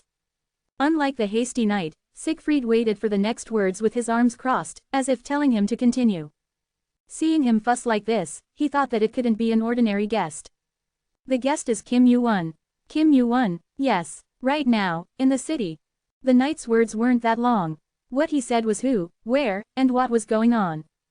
And that summarized story was enough to capture Siegfried's attention. Especially, the part about, who. Is that so? Flutter. Siegfried put on an outer coat over his armor at the knight's following words. We'll continue the training later. Dismissed. Nibelungen was a country where humans and dwarves lived together. To be sure, the city was covered in fog for half of the year, so its appearance wasn't that beautiful. The dwarves, who had no power, thought they were being oppressed. And in reality, that was the case. A short and weak race was bound to be eliminated from the tower. Perhaps that was why there weren't that many players among the dwarves. And among them, a dwarf who was rarely chosen as a player and had returned as a glorious ranker. Robin Hood raised his head and looked up at the very tall guest. Are you Kim Yu-won? Unlike the others, Robin Hood didn't cower in front of Yu-won. He was short, not even reaching Yu-won's waist. He had a large spear in his hand that didn't suit him. He stood blocking the entrance to Nibelungen's castle and stopped Yu-won. You can only enter here with the king's permission. If you take one more step, you will be considered an enemy immediately. Thud. At that moment, someone covered Robin Hood's mouth and grabbed his body, dragging him away. It wasn't just one person. They were the rankers who guarded the city gate with Robin Hood. Yu-won listened to their muffled voices from a short distance away. Hey, you crazy bastard, are you trying to get the country destroyed? Hey, you madman, are you trying to eat the country now? Your voice is trembling now. Don't you even check your ranking? He's a guy from a few years ago. That's why the dwarves. A dwarf surrounded by several rankers. Yu-won made a brief, awkward expression and approached them. Wait, straight. The rankers who had been cursing and insulting the dwarf stopped their actions. Wait, you say. They were too docile to respond, and their reactions were unknown. That guy's just doing his job. What's the problem? That's no problem. The knights guarding the castle nodded at Yu-won's words. Yu-won stood in place with his arms folded, as if he would wait where he was just told. Knights moving busily. Perhaps the news had already been delivered. They looked at Yu-won with eyes that were either fearful or wary. So did Yu-won, looking at each other. A dwarf stuck between them. Robin Hood. In the first place, the number of dwarves was not that large. In the spacious tower that reached the 100th floor, the space where they lived was only about 2 floors. Besides, it's not certain yet, in the future that Yu-won knew, they had disappeared. And the reason for that was right here. Not yet, though. Far away, I could see Siegfried walking. Didn't he say that the king never ran unless there was a war? He walked as Yu-won remembered. So come on, creak. It's the first time I've seen you. Siegfried greeted him with his mask on, covered in heavy armor. The king of this country. My name is Siegfried. The host to be controlled by Ubo Satla. He ruled this Nibelungen. The tea was poured and lit up Yu-won's face. It was clear and fragrant, the most expensive tea in Nibelungen. Siegfried offered Yu-won a cup of tea that cost 1,000 points. Drink it. I don't know if it suits your taste. My mouth is so cheap. I don't know if it'll suit my taste. Yu-won picked up the teacup. There were a dozen of Siegfried's knights around him. They watched Yu-won drink tea with nervous faces. Why did you come all this way? Siegfried asked as if he had been waiting for him to take a sip of tea. As if he had finished drinking, he put down his teacup. Yu-won looked around at the knights. I don't think they're all here yet. You have a keen eye. Siegfried clapped his hands. As the guest band fell, the knights escorting him flinched. No matter how royal he was, his opponent was a high ranker with a single-digit ranking. Moreover, he was not a Nibelungen. Do we have to talk? Get out of here. But your majesty, what good will you be if you are there? Quote, it was a story with nothing to say. There was only one reason why Siegfried became the king of Nibelungen. Because he was the strongest. Overwhelmingly so. Furthermore, the opponent was Kim Yu-won. 10 mid-level high rankers would not have helped. Squeak, thud. As all the escort knights left, the door of the audience room where Yu-won and Siegfried were facing each other closed. The soundproofing of the audience room was perfect. There was no way the conversation would leak out. That's why. The Dragon War. He mentioned a name that others should not have entered. Are you planning it? Siegfried's hand, which had been holding the teacup, seemed to stop. He did not make eye contact with Yu-won and closed his eyes with the teacup. How would those hidden eyes shine? The bait was cast, and all that remained was whether he would bite the bait or not. What is that? As expected, this is the reaction. A war between dragons, humans, and dwarves. A fight with the purpose of wiping out dragons. It's the first time I've heard of it. Your voice is shaking right now. Quote. He took another sip of tea. This time, he closed his eyes completely. I could tell from his reaction.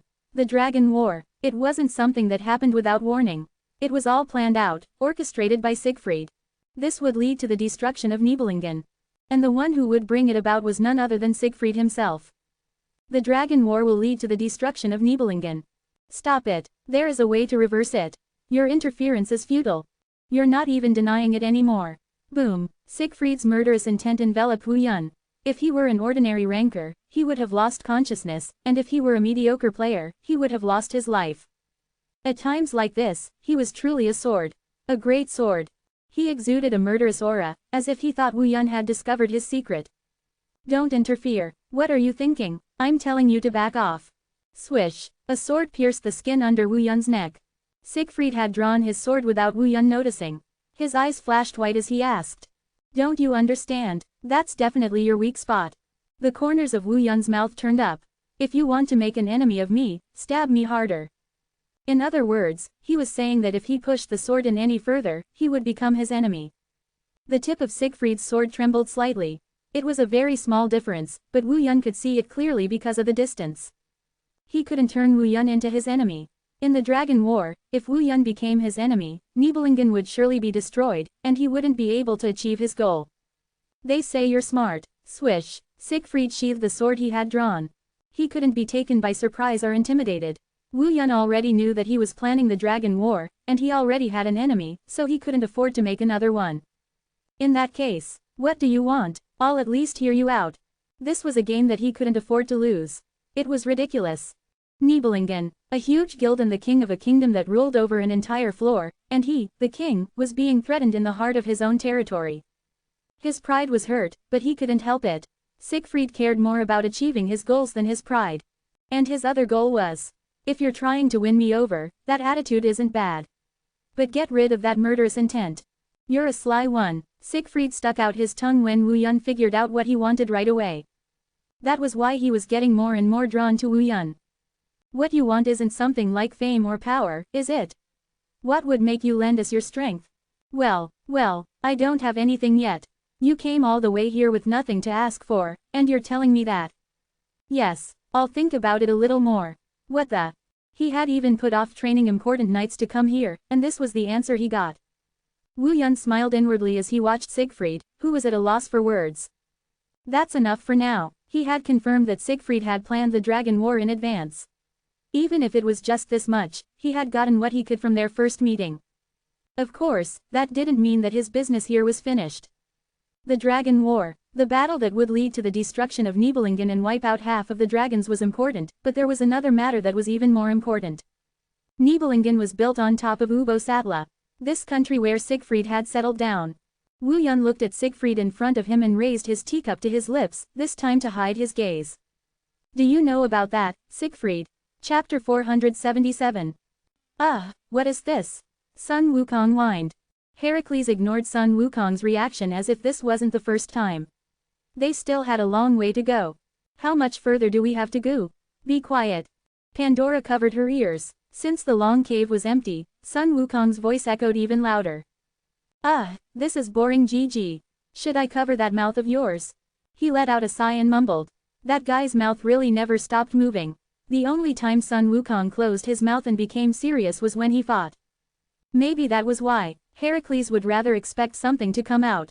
But there's nothing. Inside the giant cave Yuan had entered separately. Nothing was visible in the surprisingly spacious cave. Really, nothing. He felt like destroying everything. If he swung his lightning-covered staff and Sun Wukong stretched out his Rui Jingu Bang to create a clone, it wouldn't be difficult to collapse even a giant cave like this. But he couldn't. It just had to be below Nibelungen. Above them was Nibelungen, a giant guild and kingdom. If he recklessly destroyed it, they would all die. Furthermore, it's not certain yet. Yuan said that there was a giant outer, Ubo Satla, here. But Heracles still couldn't believe it. A giant kingdom with thousands of years of history. An outer being was sleeping under it, far from the tower. He couldn't do anything until he confirmed its existence. Heracles raised his head. Of course that guy's role is bigger right now. On the surface, Yuan must be moving by now. The king of Nibelungen. A high ranker ranked 19th, leading a giant guild. What was he doing here? And who was he? Was the Dragon War really a war caused by Siegfried's revenge? Yuan moved to find out. Siegfried offered Yuan a room in the castle. It was a dazzling room. It was decorated with gold and expensive paintings. It was a luxurious accommodation fit for a king. Yuan spent a luxurious afternoon there for a while. He enjoyed fruits, foods, and dozens of maids he had never even heard of. Yuan took a warm bath, laid down on the bed for a while, and enjoyed his first break in a long time. It's more luxurious than I thought. Among his colleagues, Siegfried was known as a righteous and upright prosecutor. But after coming to Nibelungen, he seemed more like a king than he thought. Crunch. Lying on the bed and cracking an almond, Yuan waited for more time to pass.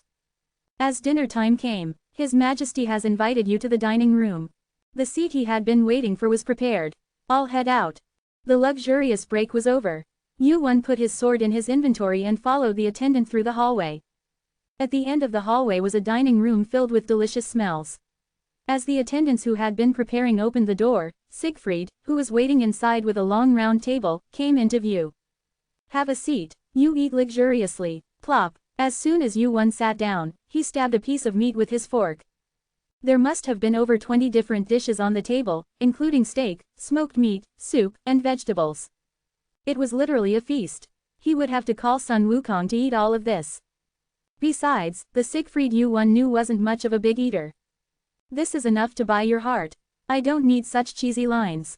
You know that's not how it works. I need to look good for you right now. Is it my imagination, or does that sound sarcastic? Drip. Yuan cut the steak and put it in his mouth. It was a little awkward because the knife he was using was shorter than the one he normally used. His gaze went to the silver goblet filled with wine. He could see Siegfried reflected in the silver goblet. Siegfried had created this place for him. There was only one purpose. It was to get Yuan on their side for the Dragon War. How's the food? Is it to your liking? I can count on one hand the number of times I've had such a luxurious meal. I'm glad to hear that. I put some thought into it. Just tell me what you want. The Dragon War. It seemed awkward for him to say it out loud, so Siegfried mumbled the name several times in his mouth. Then he nodded his head as if he was satisfied that it was a pretty good name. So, what do you think about me fighting the dragons? That's why I came here. It's a fallacy, but it's strangely persuasive. It had been several years since Yuan had climbed the tower and become a high ranker, and now he was one of the true rulers of the tower, ranked 4th. His position was now on par with the 10 great warriors. He was already a monster that had destroyed the tower's ecosystem, and nothing could be more surprising than Yuan's existence. Any more questions? No. What do you really want? Siegfried's gaze turned to the food on the table. I'm trying to persuade you, but I don't think you'll come over to our side. That's how you act. Can you really see through me that well? It's obvious, since you don't seem to be trying to hide it in the first place. The words clashed like swords on the table. They hadn't been on good terms before, but they hadn't been hostile like this either. But that had changed. Is it because he's trying to intimidate and entice me at the same time? This situation was a little bitter, but he still needed to know. Siegfried, whether or not a serpent lived inside him. Swish, Heavenly Eye, is revealing the truth. Siegfried, is wary of, Heavenly Eye. Stop, Siegfried's hand, which had been cutting the meat, stopped. Yuan's eyes turned red, his eyes pierced through him. An unpleasant sensation spread through his body, and his magic rose on its own. You have unusual eyes. Swish, clank, he resumed cutting. He could have asked what he was doing, but Siegfried didn't. Instead, he chose to openly resist Yuan's heavenly eye. Read it if you want. That was what Siegfried seemed to be saying. Why do you hate dragons? Crack, Siegfried's plate shattered at Yuan's question. It was a question he had never answered before. The dragon war took place in Nibelungen. If the reason was simply a territorial dispute, it would be one thing, but Siegfried had been planning to fight the dragons from the very beginning. If that was the case, the story was different. Why, for what reason, did he want to fight the dragons? Who ordered you? Ordered. He tilted his head as if to ask what he was talking about. And Yuan's eyes reacted to Siegfried's reaction. Swish, there was no major change in the heavenly eye. This reaction was genuine, that is, unless Siegfried was deceiving the heavenly eye. There's no sign of a foolish chaos behind it. There was still a lot left to see. Then why do you hate dragons so much? I hate them. Why, do I have to tell you that too? If you tell me, I might feel like helping you. Damn it, a curse came out of his mouth involuntarily. It was ever since the talk of dragons came up, that he had started to show such a violent reaction. He had a rough idea. Why he was trying to do this. They destroyed my people. A face came to Yuan's mind. Indra, knowing that his clan was destroyed by the dragons and that he hunted them, the high ranker. Even though he was raised by the dragons, he exacted revenge. Siegfried's purpose for revenge was no different. So, that's why you built a country here. I'm not fighting individuals, but races. I need strength. Nibelungen is a country for fighting the dragons. The dragon's demise was brought about twice. The first reason was Indra. Known as the dragon hunter, he clipped the wings of countless dragons and died a glorious death. It was as Siegfried said. An individual could not defeat a race. It would probably be the same even for the current Yuan. That's why he established Nibelungen in this land. As a king, the 91st floor is where the dragons sleep. If we don't want to lose this land, something will definitely happen when they wake up. Are you saying you intentionally set up camp here? It's a land that will be lost anyway. Because of me, this world has grown stronger and created a country that can fight them. It's a story where neither side loses. Anyway, the humans who would be chased out by the dragons someday gathered around him, so he was not at fault. In fact, he put the words he said into action in the future. The king who cut off the neck of Fafnir, the leader of the dragons, and led humanity to victory. Because of that, Siegfried was revered as a hero of the dragon war. However, the problem is that it's no different from the heavenly demon war. Yuan, who had been lost in thought for a moment, looked down at the meat on the half-eaten plate and thought. There isn't someone behind the dragon war. However, Siegfried was the one who planned and led the war. Looks like I have no choice but to set up a board. What are you thinking about? Siegfried asked, as they were both looking at each other's expressions. Click, Yuan put down the utensils he was holding. And what he picked up was his player kit. What is that? I know it's not table manners, but I'm in a hurry. Tick, tick, tick. He sent a text somewhere. Siegfried struggled inwardly as he watched his fingers move. Should he stop him, or should he just watch him send a message to someone else at the dinner table? The decision was not made right away. In the meantime, Yuan's text was sent. I'm done. Who did you send it to? There's someone who will receive it. Don't worry about it and let's eat for now. It's all cold now that we're talking. Yuan said that and continued to eat. Siegfried, who was speechless at his audacity, started eating again along with Yuan, laughing in vain. Then suddenly, later, it was common to say, don't worry about it, at times like this. However, Yuan stopped the conversation with the words, later. As if something was going to happen soon and he should fill his stomach now. The rest of the meal continued without words. As they were almost finished with their meal, with one fruit left, Yuan finally opened his mouth. Wasn't your wish to fight the dragons? What? What was he talking about all of a sudden? In an instant, the text Yuan had sent just now came to Siegfried's mind. Who did he send that text to? How about right now? Right now, I'm sorry in advance, you probably won't be able to help it. Rumble, an ominous thunderclap, Siegfried's gaze turned to the window. The important thing is not who you sent it to, right? Sitting on the windowsill, Sun Ogong's doppelganger smiled, twirling a toothpick-sized Rui Jingu Bang in his hand. Who did you bring, and what is it? Chapter 478. Watching Wu Wan shrug, Siegfried's eyes flared up like fire. Rumble, thunder roared through the sky of Nibelungen. The weather wasn't always clear, but it was rare to have thunder and lightning like this. The 91st floor, which was blessed by the dragons, never had droughts or floods. But then why? Siegfried's gaze turned to Sun Ogong's clone. What did you bring? Siegfried's brows furrowed. Zheqian De Seong, who was in the single digits with Wu Wan. Even though he was a clone, the fact that he was here meant something else. He might be painting a bigger picture than I thought. Although he didn't know him well, Zheqian De Seong, who was known to the world, was far from strategic. That means that Wu Wan intended to create this situation. What the hell is he planning? The air that enveloped the castle grew heavy. The meal could not continue. Anyway, Sun Ogong's clone looked out the window with his arms crossed. You hate it that much, but you don't feel anything. Feel what? There. Rumble. The thunder rumbled low in the sky. It was then that Siegfried's interest turned to the outside of the castle. Let's see what's coming. Thud. Siegfried, who got up from his seat, hurriedly approached the clone. The clone stepped aside as if telling him to look comfortably. Then, Siegfried looked out the window and saw an unbelievable sight. This what? Your Majesty. Thud, thud, thud. Urgent knocking echoed through the dining room. The knights opened the door as if they knew it was rude, but couldn't wait for an answer. Outside the castle, I'm watching it now. Siegfried turned his head and glared at the knight as if telling him not to interrupt. A face that looked angry. As a crack appeared on Siegfried's face, which had always been calm, the knight who had hurriedly brought the news flinched and stepped back. Get out. Don't let anyone in until I call. But. I said, get out. At Siegfried's roar, the knight bowed his head modestly and left his seat. Creak, the dining room door quickly closed with a creak. Siegfried's gaze turned back to the window. Kya, keek, kya, rumble. Between the clouds filled with lightning, huge dragons could be seen wriggling. I wonder how many there are. It was impossible for this number of dragons to have moved suddenly. Surely, there must be a reason.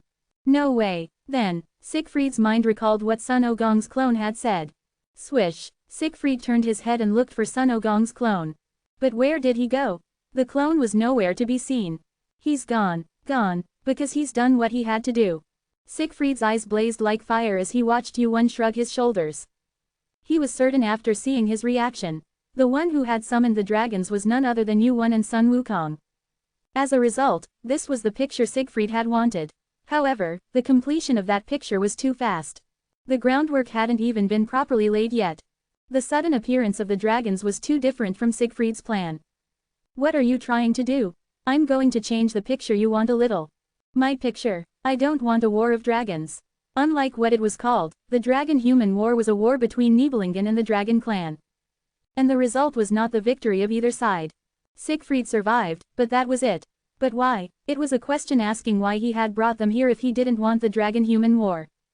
Nibelungen and the Dragon Clan were enemies fighting over the dominion of the 91st floor.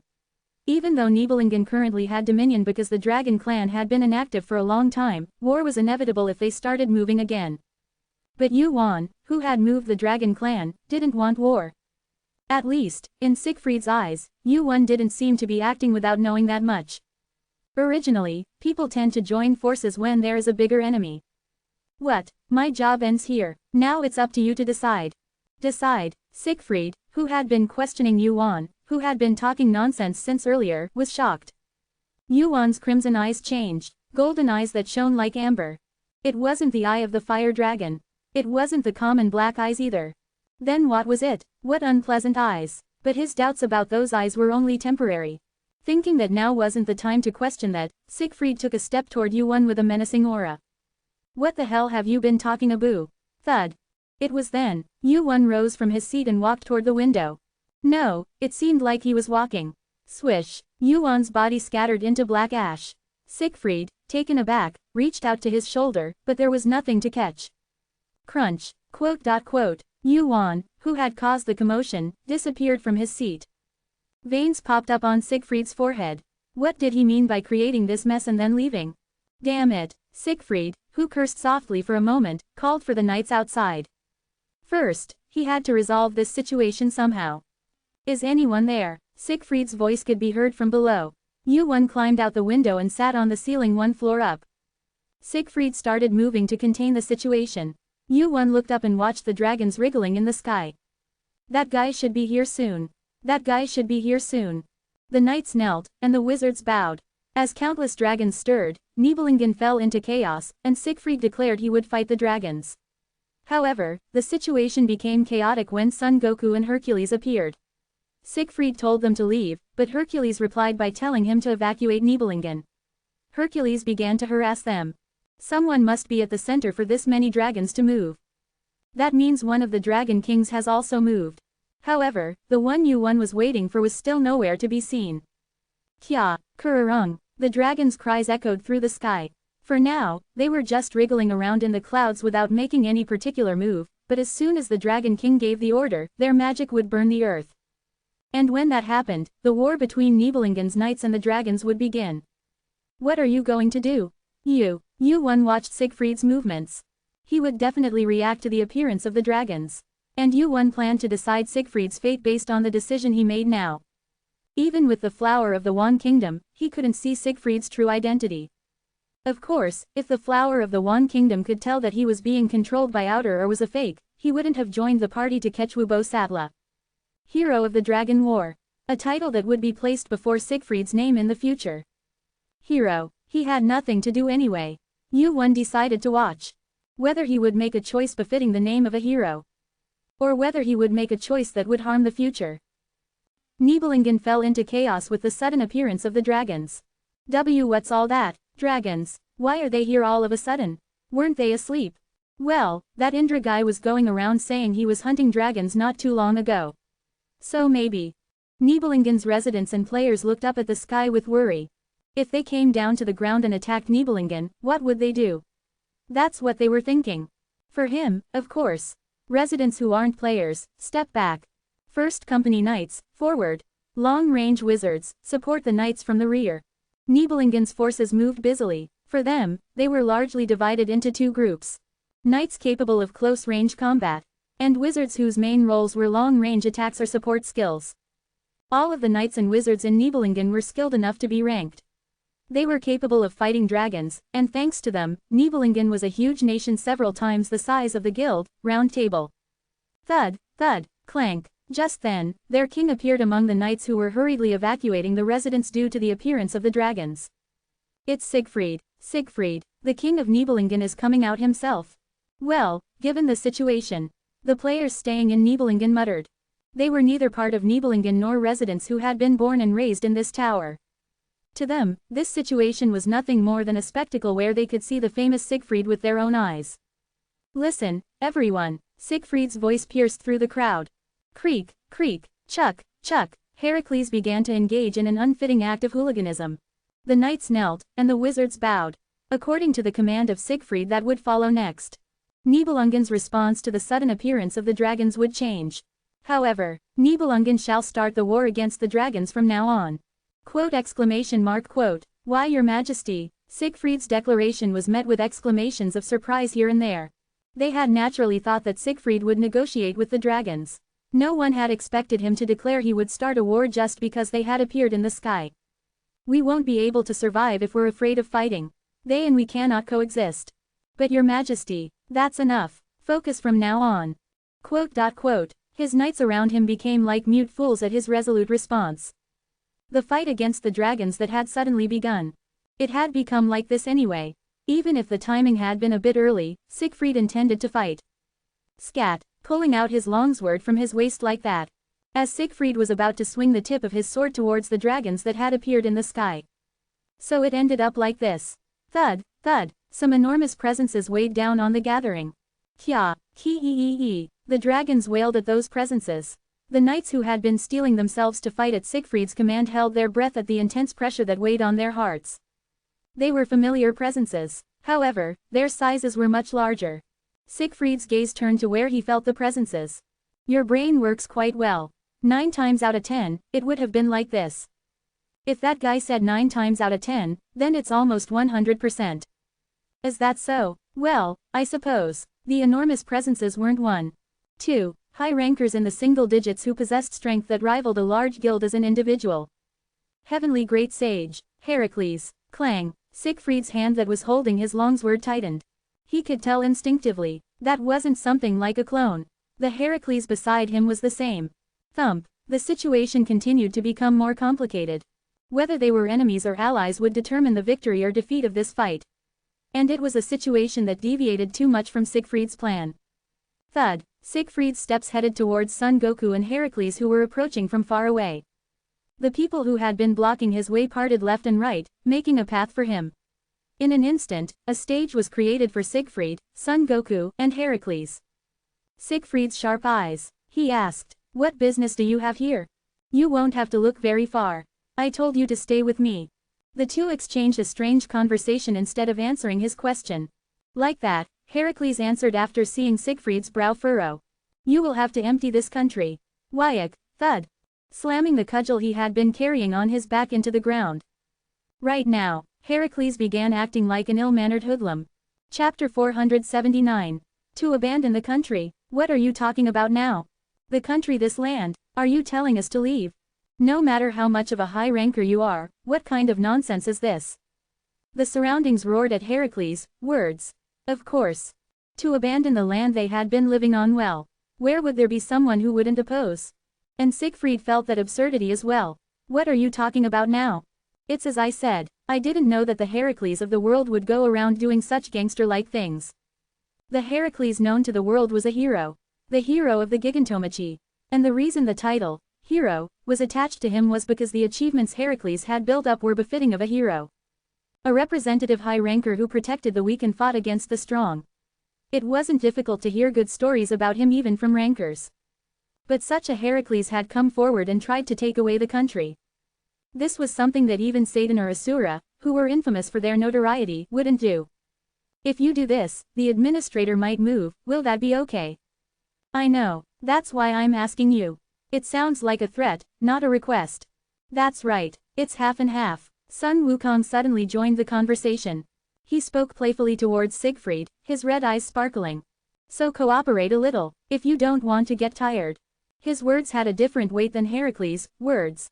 He was different from Heracles, who was strong but respected his opponent and was courteous. Sun Wukong had the personality to use force whenever necessary. Furthermore, he also had the ability to sufficiently put what he said into action. Moreover, that great sage heaven was now moving together with Heracles. Moreover, perhaps Kim Yu-won will be the same. 3 single-digit high rankers were moving together. Even if Asgard moved, it was uncertain whether they would be able to stop them. And it was the same even if the administrator stepped forward. Perhaps even that great administrator would not be able to do anything against those 3. You're slow to respond. Still a rough tone of voice. Perhaps this kind of threat didn't suit his nature. Heracles shrugged while taking a step back. As expected, Sun Wukong suited this side better than himself. Well then, poof, poof poof poof. Thick smoke rising from the sky. Above the smoke that bloomed like that, hundreds of thousands of Sun Wukong's clones appeared. Should I help you make a decision? Whoosh. Numerous fiery eyes of truth looked down at Nibelungen. Even the dragons in the sky were overshadowed by Sun Wukong's presence. Sun Wukong's clones that filled the sky. The knights of Nibelungen hesitated at the appearance of Sun Wukong's clones, riding on somersault clouds and holding Rui Jingu bangs. The threat of this one person was more fearful than the appearance of the dragons. He was an individual but possessed the strength and numbers of more than an individual. Siegfried looked up at Sun Wukong's clones, his hands that held the hilt of his sword sweating. The number of clones doesn't matter. The strength of all the clones isn't the same. That was a fact that had been known by the guild, Heaven, that had been fighting against the Great Sage Heaven for a long time. The clones of the Great Sage Heaven became weaker and weaker as their numbers increased. The first clone had the strongest power, and the last clone created could have strength close to or even lower than an ordinary ranker. Anyone who was somewhat knowledgeable about information would know such a thing. But knowing it in your head and experiencing it were completely different. Look at this sight right now. Who could ignore the clones of Sun Wukong right before their eyes? For a moment, Siegfried couldn't help but admit that he was nervous about the clones. He had to admit it. The moment the king was frightened, this fight was as good as lost before it even started. But despite that, Wagner, yes, your majesty. Go and ask for cooperation from the large guilds nearby right now. Tell them that Heracles and the great sage Heaven are running wild. Yes. Receiving the order, the eyes of the knight, Wagner, who had been following Siegfried's reckless decisions, shook. Like when he declared war on the dragons, this choice of Siegfried's was by no means rational. Having already turned the dragons into enemies, he now intended to make the Cheonma great sage and Heracles his enemies as well. Even Wagner, who had received the order, hesitated to act. Even if it was the king's command, this was an action that could potentially lead the country and the guild to ruin. And to such an order from Siegfried. As I thought. Sun Wukong narrowed his eyes and his red pupils shone. You had no intention of protecting your country. And at that moment, swish, from behind, someone grabbed Siegfried by the head. Thud. The Nibelungen that Yuan remembered was a country that had disappeared into history. When he became a ranker, Nibelungen had already been destroyed by the Dragon War, and the 91st floor was so desolate that few people lived there. When he first talked about the 91st floor, the only source of information about the Dragon War was Siegfried. There was no information worth using. Siegfried claimed that the dragons had suddenly attacked Nibelungen, and if that was true, the dragons deserved to be destroyed. However, after meeting Siegfried again, Yuan's thoughts changed a little. I need to confirm it again. Siegfried was a comrade he had fought alongside. He was definitely a just and calm-tempered ranker. However, the Siegfried that Yuan knew and the Siegfried from the raid on Ubo-Satla were clearly different people. Yuan wondered, why Siegfried, of all people? He had disappeared without a sound. Siegfried, who had moved to capture Ubo-Satla, was actually Ubo-Satla himself. Following that, Yuan wondered, was it a coincidence that Nibelungen was built on top of Ubo-Satla? There's no way. That was the reason Yuan had come to find Siegfried first. I only need to check 3 things. Before coming to Nibelungen, Yuan met with Sun Wukong and spread out 3 fingers. Did he intentionally start the Dragon War? If he did he have any intention of protecting Nibelungen in the process? And he folded all 3 fingers. It wasn't a difficult question. Sun Wukong agreed with Yuan's words that he needed to focus on confirming those things. What if it's none of them? I'll apologize for suspecting him. Then what if only one of the 3 is true? If it's not the last one, I'll try to understand 1 or 2 of them. 1 or 2, then what about the other one? Then. A moment of contemplation. Still, they were comrades who had fought together in the future. It wouldn't be easy to just kick him out for knowing his past mistakes. But even so, it couldn't be helped. I will consider Siegfried an enemy. Thud, clang, Yuan grabbed Siegfried by the head and slammed him down. In an instant, the surroundings became quiet. But only for a moment. Your Majesty, what is the meaning of this? Clang, thud. The Nibelungen knights drew their swords. Some of them, their eyes bloodshot with loyalty, charged straight at Yuan with their spears. However, the spears that were reaching out like that did not reach Yuan. As you wish, thud, a giant staff blocked the way between Yuan and the knights. The representative item of the Cheonma Great Sage. It was the Ruyi Jingu Bang, commonly known as the Ruyi Bang. Don't interfere and just get lost. Why does it seem like things get more annoying when you interfere? Creak. Heracles pushed Sun Wukong's head down, meaning to tell him to be quiet. Sun Wukong, who had experienced this several times in the future, tilted his head up as if to ask what he was doing and glared at Heracles. Regardless, I'm sorry. Heracles bowed his head to the Nibelungen knights and the surrounding residents. But I ask for your cooperation now. Everyone here will die if you stay here, so please, for your sake. An attitude that was the opposite of Sun Wukong's murderous actions. The residents and players, who had been tense for a long time, showed a more relaxed reaction. An enemy, is it not? Perhaps. You're Heracles, right? There's no way you'd do this for no reason. Is it related to those dragons? For now it wouldn't be bad to follow what those guys are saying. Yes, there might really be a reason to. Heracles' word changed the atmosphere. Unlike Sun Ogong, who had seemed like he was going to fight the entire Nibelungen just a moment before, Heracles persuaded those unrelated to the guild with words. This was the difference between Sun Ogong and Heracles, having strength but not swinging Trand Omli. Because of this, Yuan had Heracles next to Sun Ogong, Kuwook. Yuan crushed Siegfried with his strength.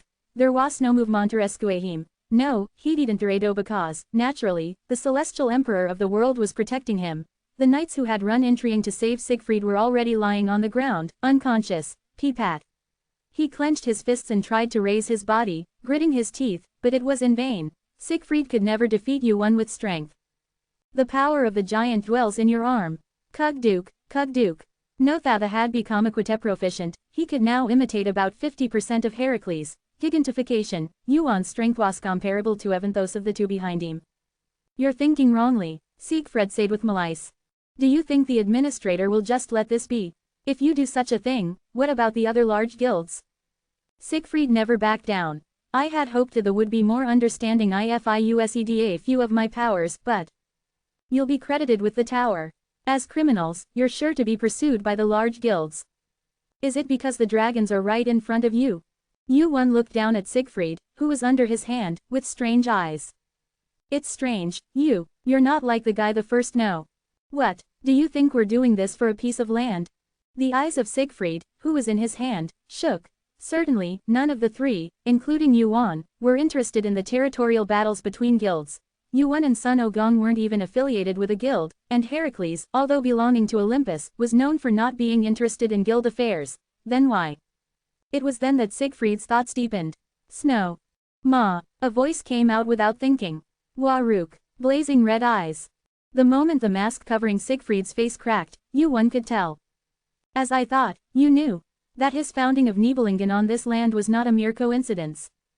If so, even more so. I guess I have a lot to tell you. At first, he wondered, should he kill Siegfried right away?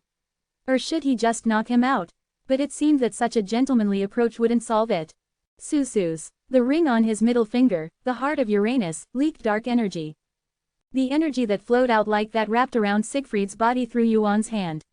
Siegfried tried to resist the strange energy in a hurry, but it was no use. What the hell are you trying to do? Siegfried, who was about to shout what he was trying to do, closed his mouth. His voice didn't come out. The sound that disappeared was the same as the surrounding roar. A pitch-black darkness where nothing could be seen. Before he knew it, Siegfried was in the middle of that pitch-black darkness. You have been invited to Tartarus. You are in a suppressed state. You cannot refuse. What the hell is this? His thoughts didn't last long. Rather than that, one step. Along with the message, his body was sucked into the darkness faster. Entering Tartarus. Chapter 480. Blink. It was because of a small sound that he was able to regain consciousness. No, maybe the sound happened to be heard the moment he regained consciousness. Siegfried opened his eyes. He could see small bubbles rising in front of him. Was this underwater? Where is this? He opened his eyes but couldn't see anything. A black sea. That was all Siegfried could see. And the moment he realized that he had fallen somewhere. Splash, splash, splash. In the Black Sea, he could feel the gaze of numerous eyes. Creepy. He felt a chill from the gaze. His body stiffened on its own, and Siegfried reached for the Baumang at his waist. Fortunately, the Baumang was still there. He felt a bit relieved when he held the sword in his hand out of habit. And then, isn't that amazing? A voice whispered in Siegfried's ear. You can summon the dead without the King of the Dead. It wasn't the first time he had heard the voice. He felt like he had heard it somewhere. And it was a voice that was hard to forget. Maybe. Is it Susano? You have a good memory. Siegfried's eyebrows furrowed at Susano's murmur. It wasn't the first time he had met him. The fact that Susano was attached to Eugene as a summoner was widely known, but Siegfried had met him long before that. As a swordsman who used a sword. Before Nibelungen became the huge guild it was today, the two had crossed swords. We didn't finish properly that time, did we? I was stopped by Tsukuyomi, and you were stopped by the knights you were following. Rumble. A black flame rose in the sea. Susano's soul. It appeared before his eyes and soon took on a human form. Rumble. A warrior with a sword. With a red sword in his hand, he was definitely Susano. The sword of Kusanagi, the Yata mirror attached to it. And even the Yasukani no Magatama. Siegfried narrowed his eyes at Susano, who was equipped with all three artifacts. I was going to finish it that time. Are you going to do it now? The voice came out. Little by little, he too was adapting to this world. No need to rush. This is Tartarus. Tartarus. Susanoo looked at the sea that was enveloping them at the expression that asked what that was. And in the meantime, the souls of the dead who belonged somewhere between the boundary of death and life appeared. A place where you can fight forever without dying. The resting place of the dead. The boundary between death and life. There aren't many ways to explain it. How can we get out? The only way is for the master to take you out. Master. Impossible, he thought. However, there was only one person who had sent him here. Are you talking about Kim Yu-won? Who else could it be? Even the great Susanoo has a master. The dogs passing by would laugh at me. Say whatever you want, but right now, your condition isn't so carefree. Thud. Numerous gazes were felt. Siegfried's gaze turned slightly and looked at the eyes watching him from all over the place. Who are they all? Are they alive, or are they dead like Susanoo? While those thoughts were connecting in a complicated way. Screech. A red line was drawn over Siegfried's body. His body became blurry. Siegfried dodged Susanoo, who had suddenly swung his sword, and moved one step to the side. No need to rush, you didn't say anything else, so I thought it was time to start. Susanoo swung his kusanagi. And as he started fighting, the other souls in Tartarus also started to move. Swish. Tartarus considers you an enemy. A message popped up for Siegfried. And at the same time. Oh my, kya, the darkness of Tartarus covered Siegfried's body. Do I have to share this delicious thing? Keying. A bright light erupted from Siegfried's sword. The moment it moved in the shape of a cross with the hilt, it cut through the sea of Tartarus. Bang! The light emitted from the hilt split the darkness of Tartarus. The souls that were rushing in to eat the living were torn to pieces, and in the meantime, Susanoo's kusanagi and Balmung clashed. Clang! And that was how Siegfried, the king of the Nibelungen, began fighting in Tartarus. An untimely mass exodus began in Nibelungen. People moving to evacuate the land. And the knights who were commanding them. Wagner watched the situation. Wagner watched the situation. Above Fafnir, hundreds of dragons spread their wings and flew. The sight was so intimidating that Halgan contorted his face. Wagner was the one who stopped the knights who had begun to rampage in order to save Siegfried. It was only for a short time, but they were all subdued by the avatar of the heavenly saint. However, while taking care of the fallen knights, Wagner came to realize one fact. No one died. There were no casualties among the knights. All of them had either fainted or had been subdued. In this case, there was only one thing to think about. That their purpose was not to take Nibelungen by force. Then what on earth is their purpose? Thud. Footsteps that shook the axis. Wagner's head turned back. Looking back, he saw that Sun Wukong, Sun Ogong, and Hercules had their eyes fixed behind him. And so Wagner, who looked back, gasped. Hup. He stopped breathing in surprise. In the next moment, Wagner's sky was covered. A body covered in thick scales. A dragon with a Rui Jingu bang in one hand and glowing red eyes. It looked like a mix between a giant and a dragon. And there was only one dragon like that in this tower. Fafnir. One of the kings representing the dragons. The Dragon King, Fafnir. He had come to Nibelungen. Thud. And in front of such a Fafnir were two people. There was someone who guided him. We're back. We're back. The two people were Pandora and Halgan, who had brought the dragons along with Sun Wukong's avatar. Wagner gulped as he watched Halgan waving his hand and Pandora still expressionless. Halgan was there too. Did Olympus move? He didn't recognize Pandora, but Halgan was a face that was hard to miss.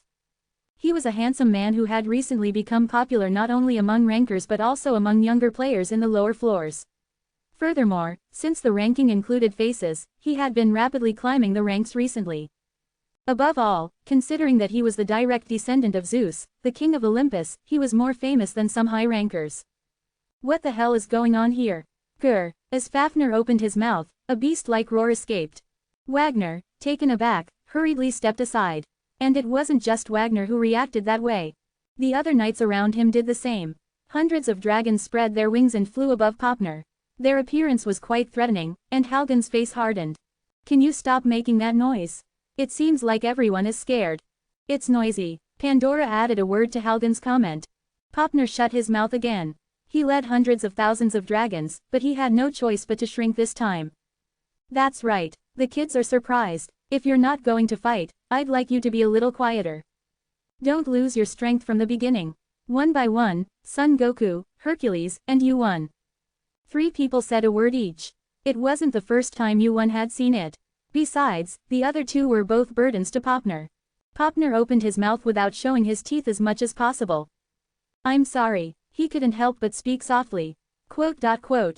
The nervous knights looked at each other. I thought there would be a fight soon, but it wasn't. Kim Yuan, Son Goku, Hercules. The knights of Nibelungen, who succumbed to their power. And even the dragons, including the Dragon King. Just the forces gathered here were enough to wage a war that would rewrite the history of the tower. But, no one seems to want to fight. They even gathered in one place like this and talked leisurely. I didn't know what they wanted. Are you sure? Don't you know because you have ears? I didn't know you'd already reached this far. It's been too long to say, already. The answer was yes. Popner's gaze fell downward. Whether he was angry or not, he silently bared his teeth. Yu-won looked around for a moment. Quite a bit of time had passed, and most of the people who had been around had retreated. There were no more residents left in the center of the Nibelungen capital, including the royal palace. Most of the remaining people were knights or wizards belonging to Nibelungen. In other words, it meant that there were only players and rankers above the 91st floor. Let's get started. Yu-won glanced back at Hercules. Hercules, who made eye contact, nodded. For a moment, tension arose between the three. Even the mischievous son Goku was the same this time. Eugene looked around for a moment. Sun Ogong and his clones, Heracles. The dragon race, including Fafnir. And the unsuspecting knights and magicians of Nibelungen. Perhaps the dragons in the sky would have heard the news to some extent. However, the knights and magicians of Nibelungen here were different. This will be an unfamiliar battle for you. Eugene had to show them clearly. Who the enemy they had to fight from now on was. Why the dragon war, which Siegfried had a grudge against, should not happen. Even so, don't be afraid or back down. If you do, it won't just be us who die, but many more people who aren't here. What are you talking about? What are we going to fight? A brief murmur. Although it wasn't as long as a speech, Eugene's words felt quite desperate. Thanks to that, about half of them noticed what Eugene was trying to say. Prepare for the upcoming battle. And about half of them could guess to some extent what was going to happen soon. If there was one incident that had shaken the tower recently, it would be the only one. Is it over? Heracles asked. Creak, he was now holding a club made by carving Yggdrasil in his hand. Yes, Eugene nodded. In fact, it wasn't the end. It was just the beginning.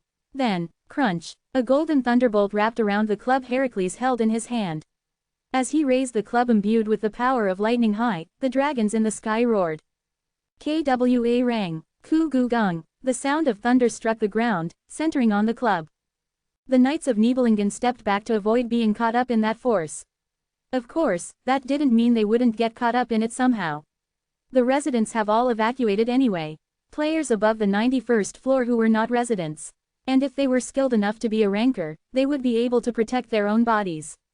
Then now, boom, so Heracles' club fell to the ground. I'll bring out the evil dragon. Kwa-ang, Nibelungen began to collapse.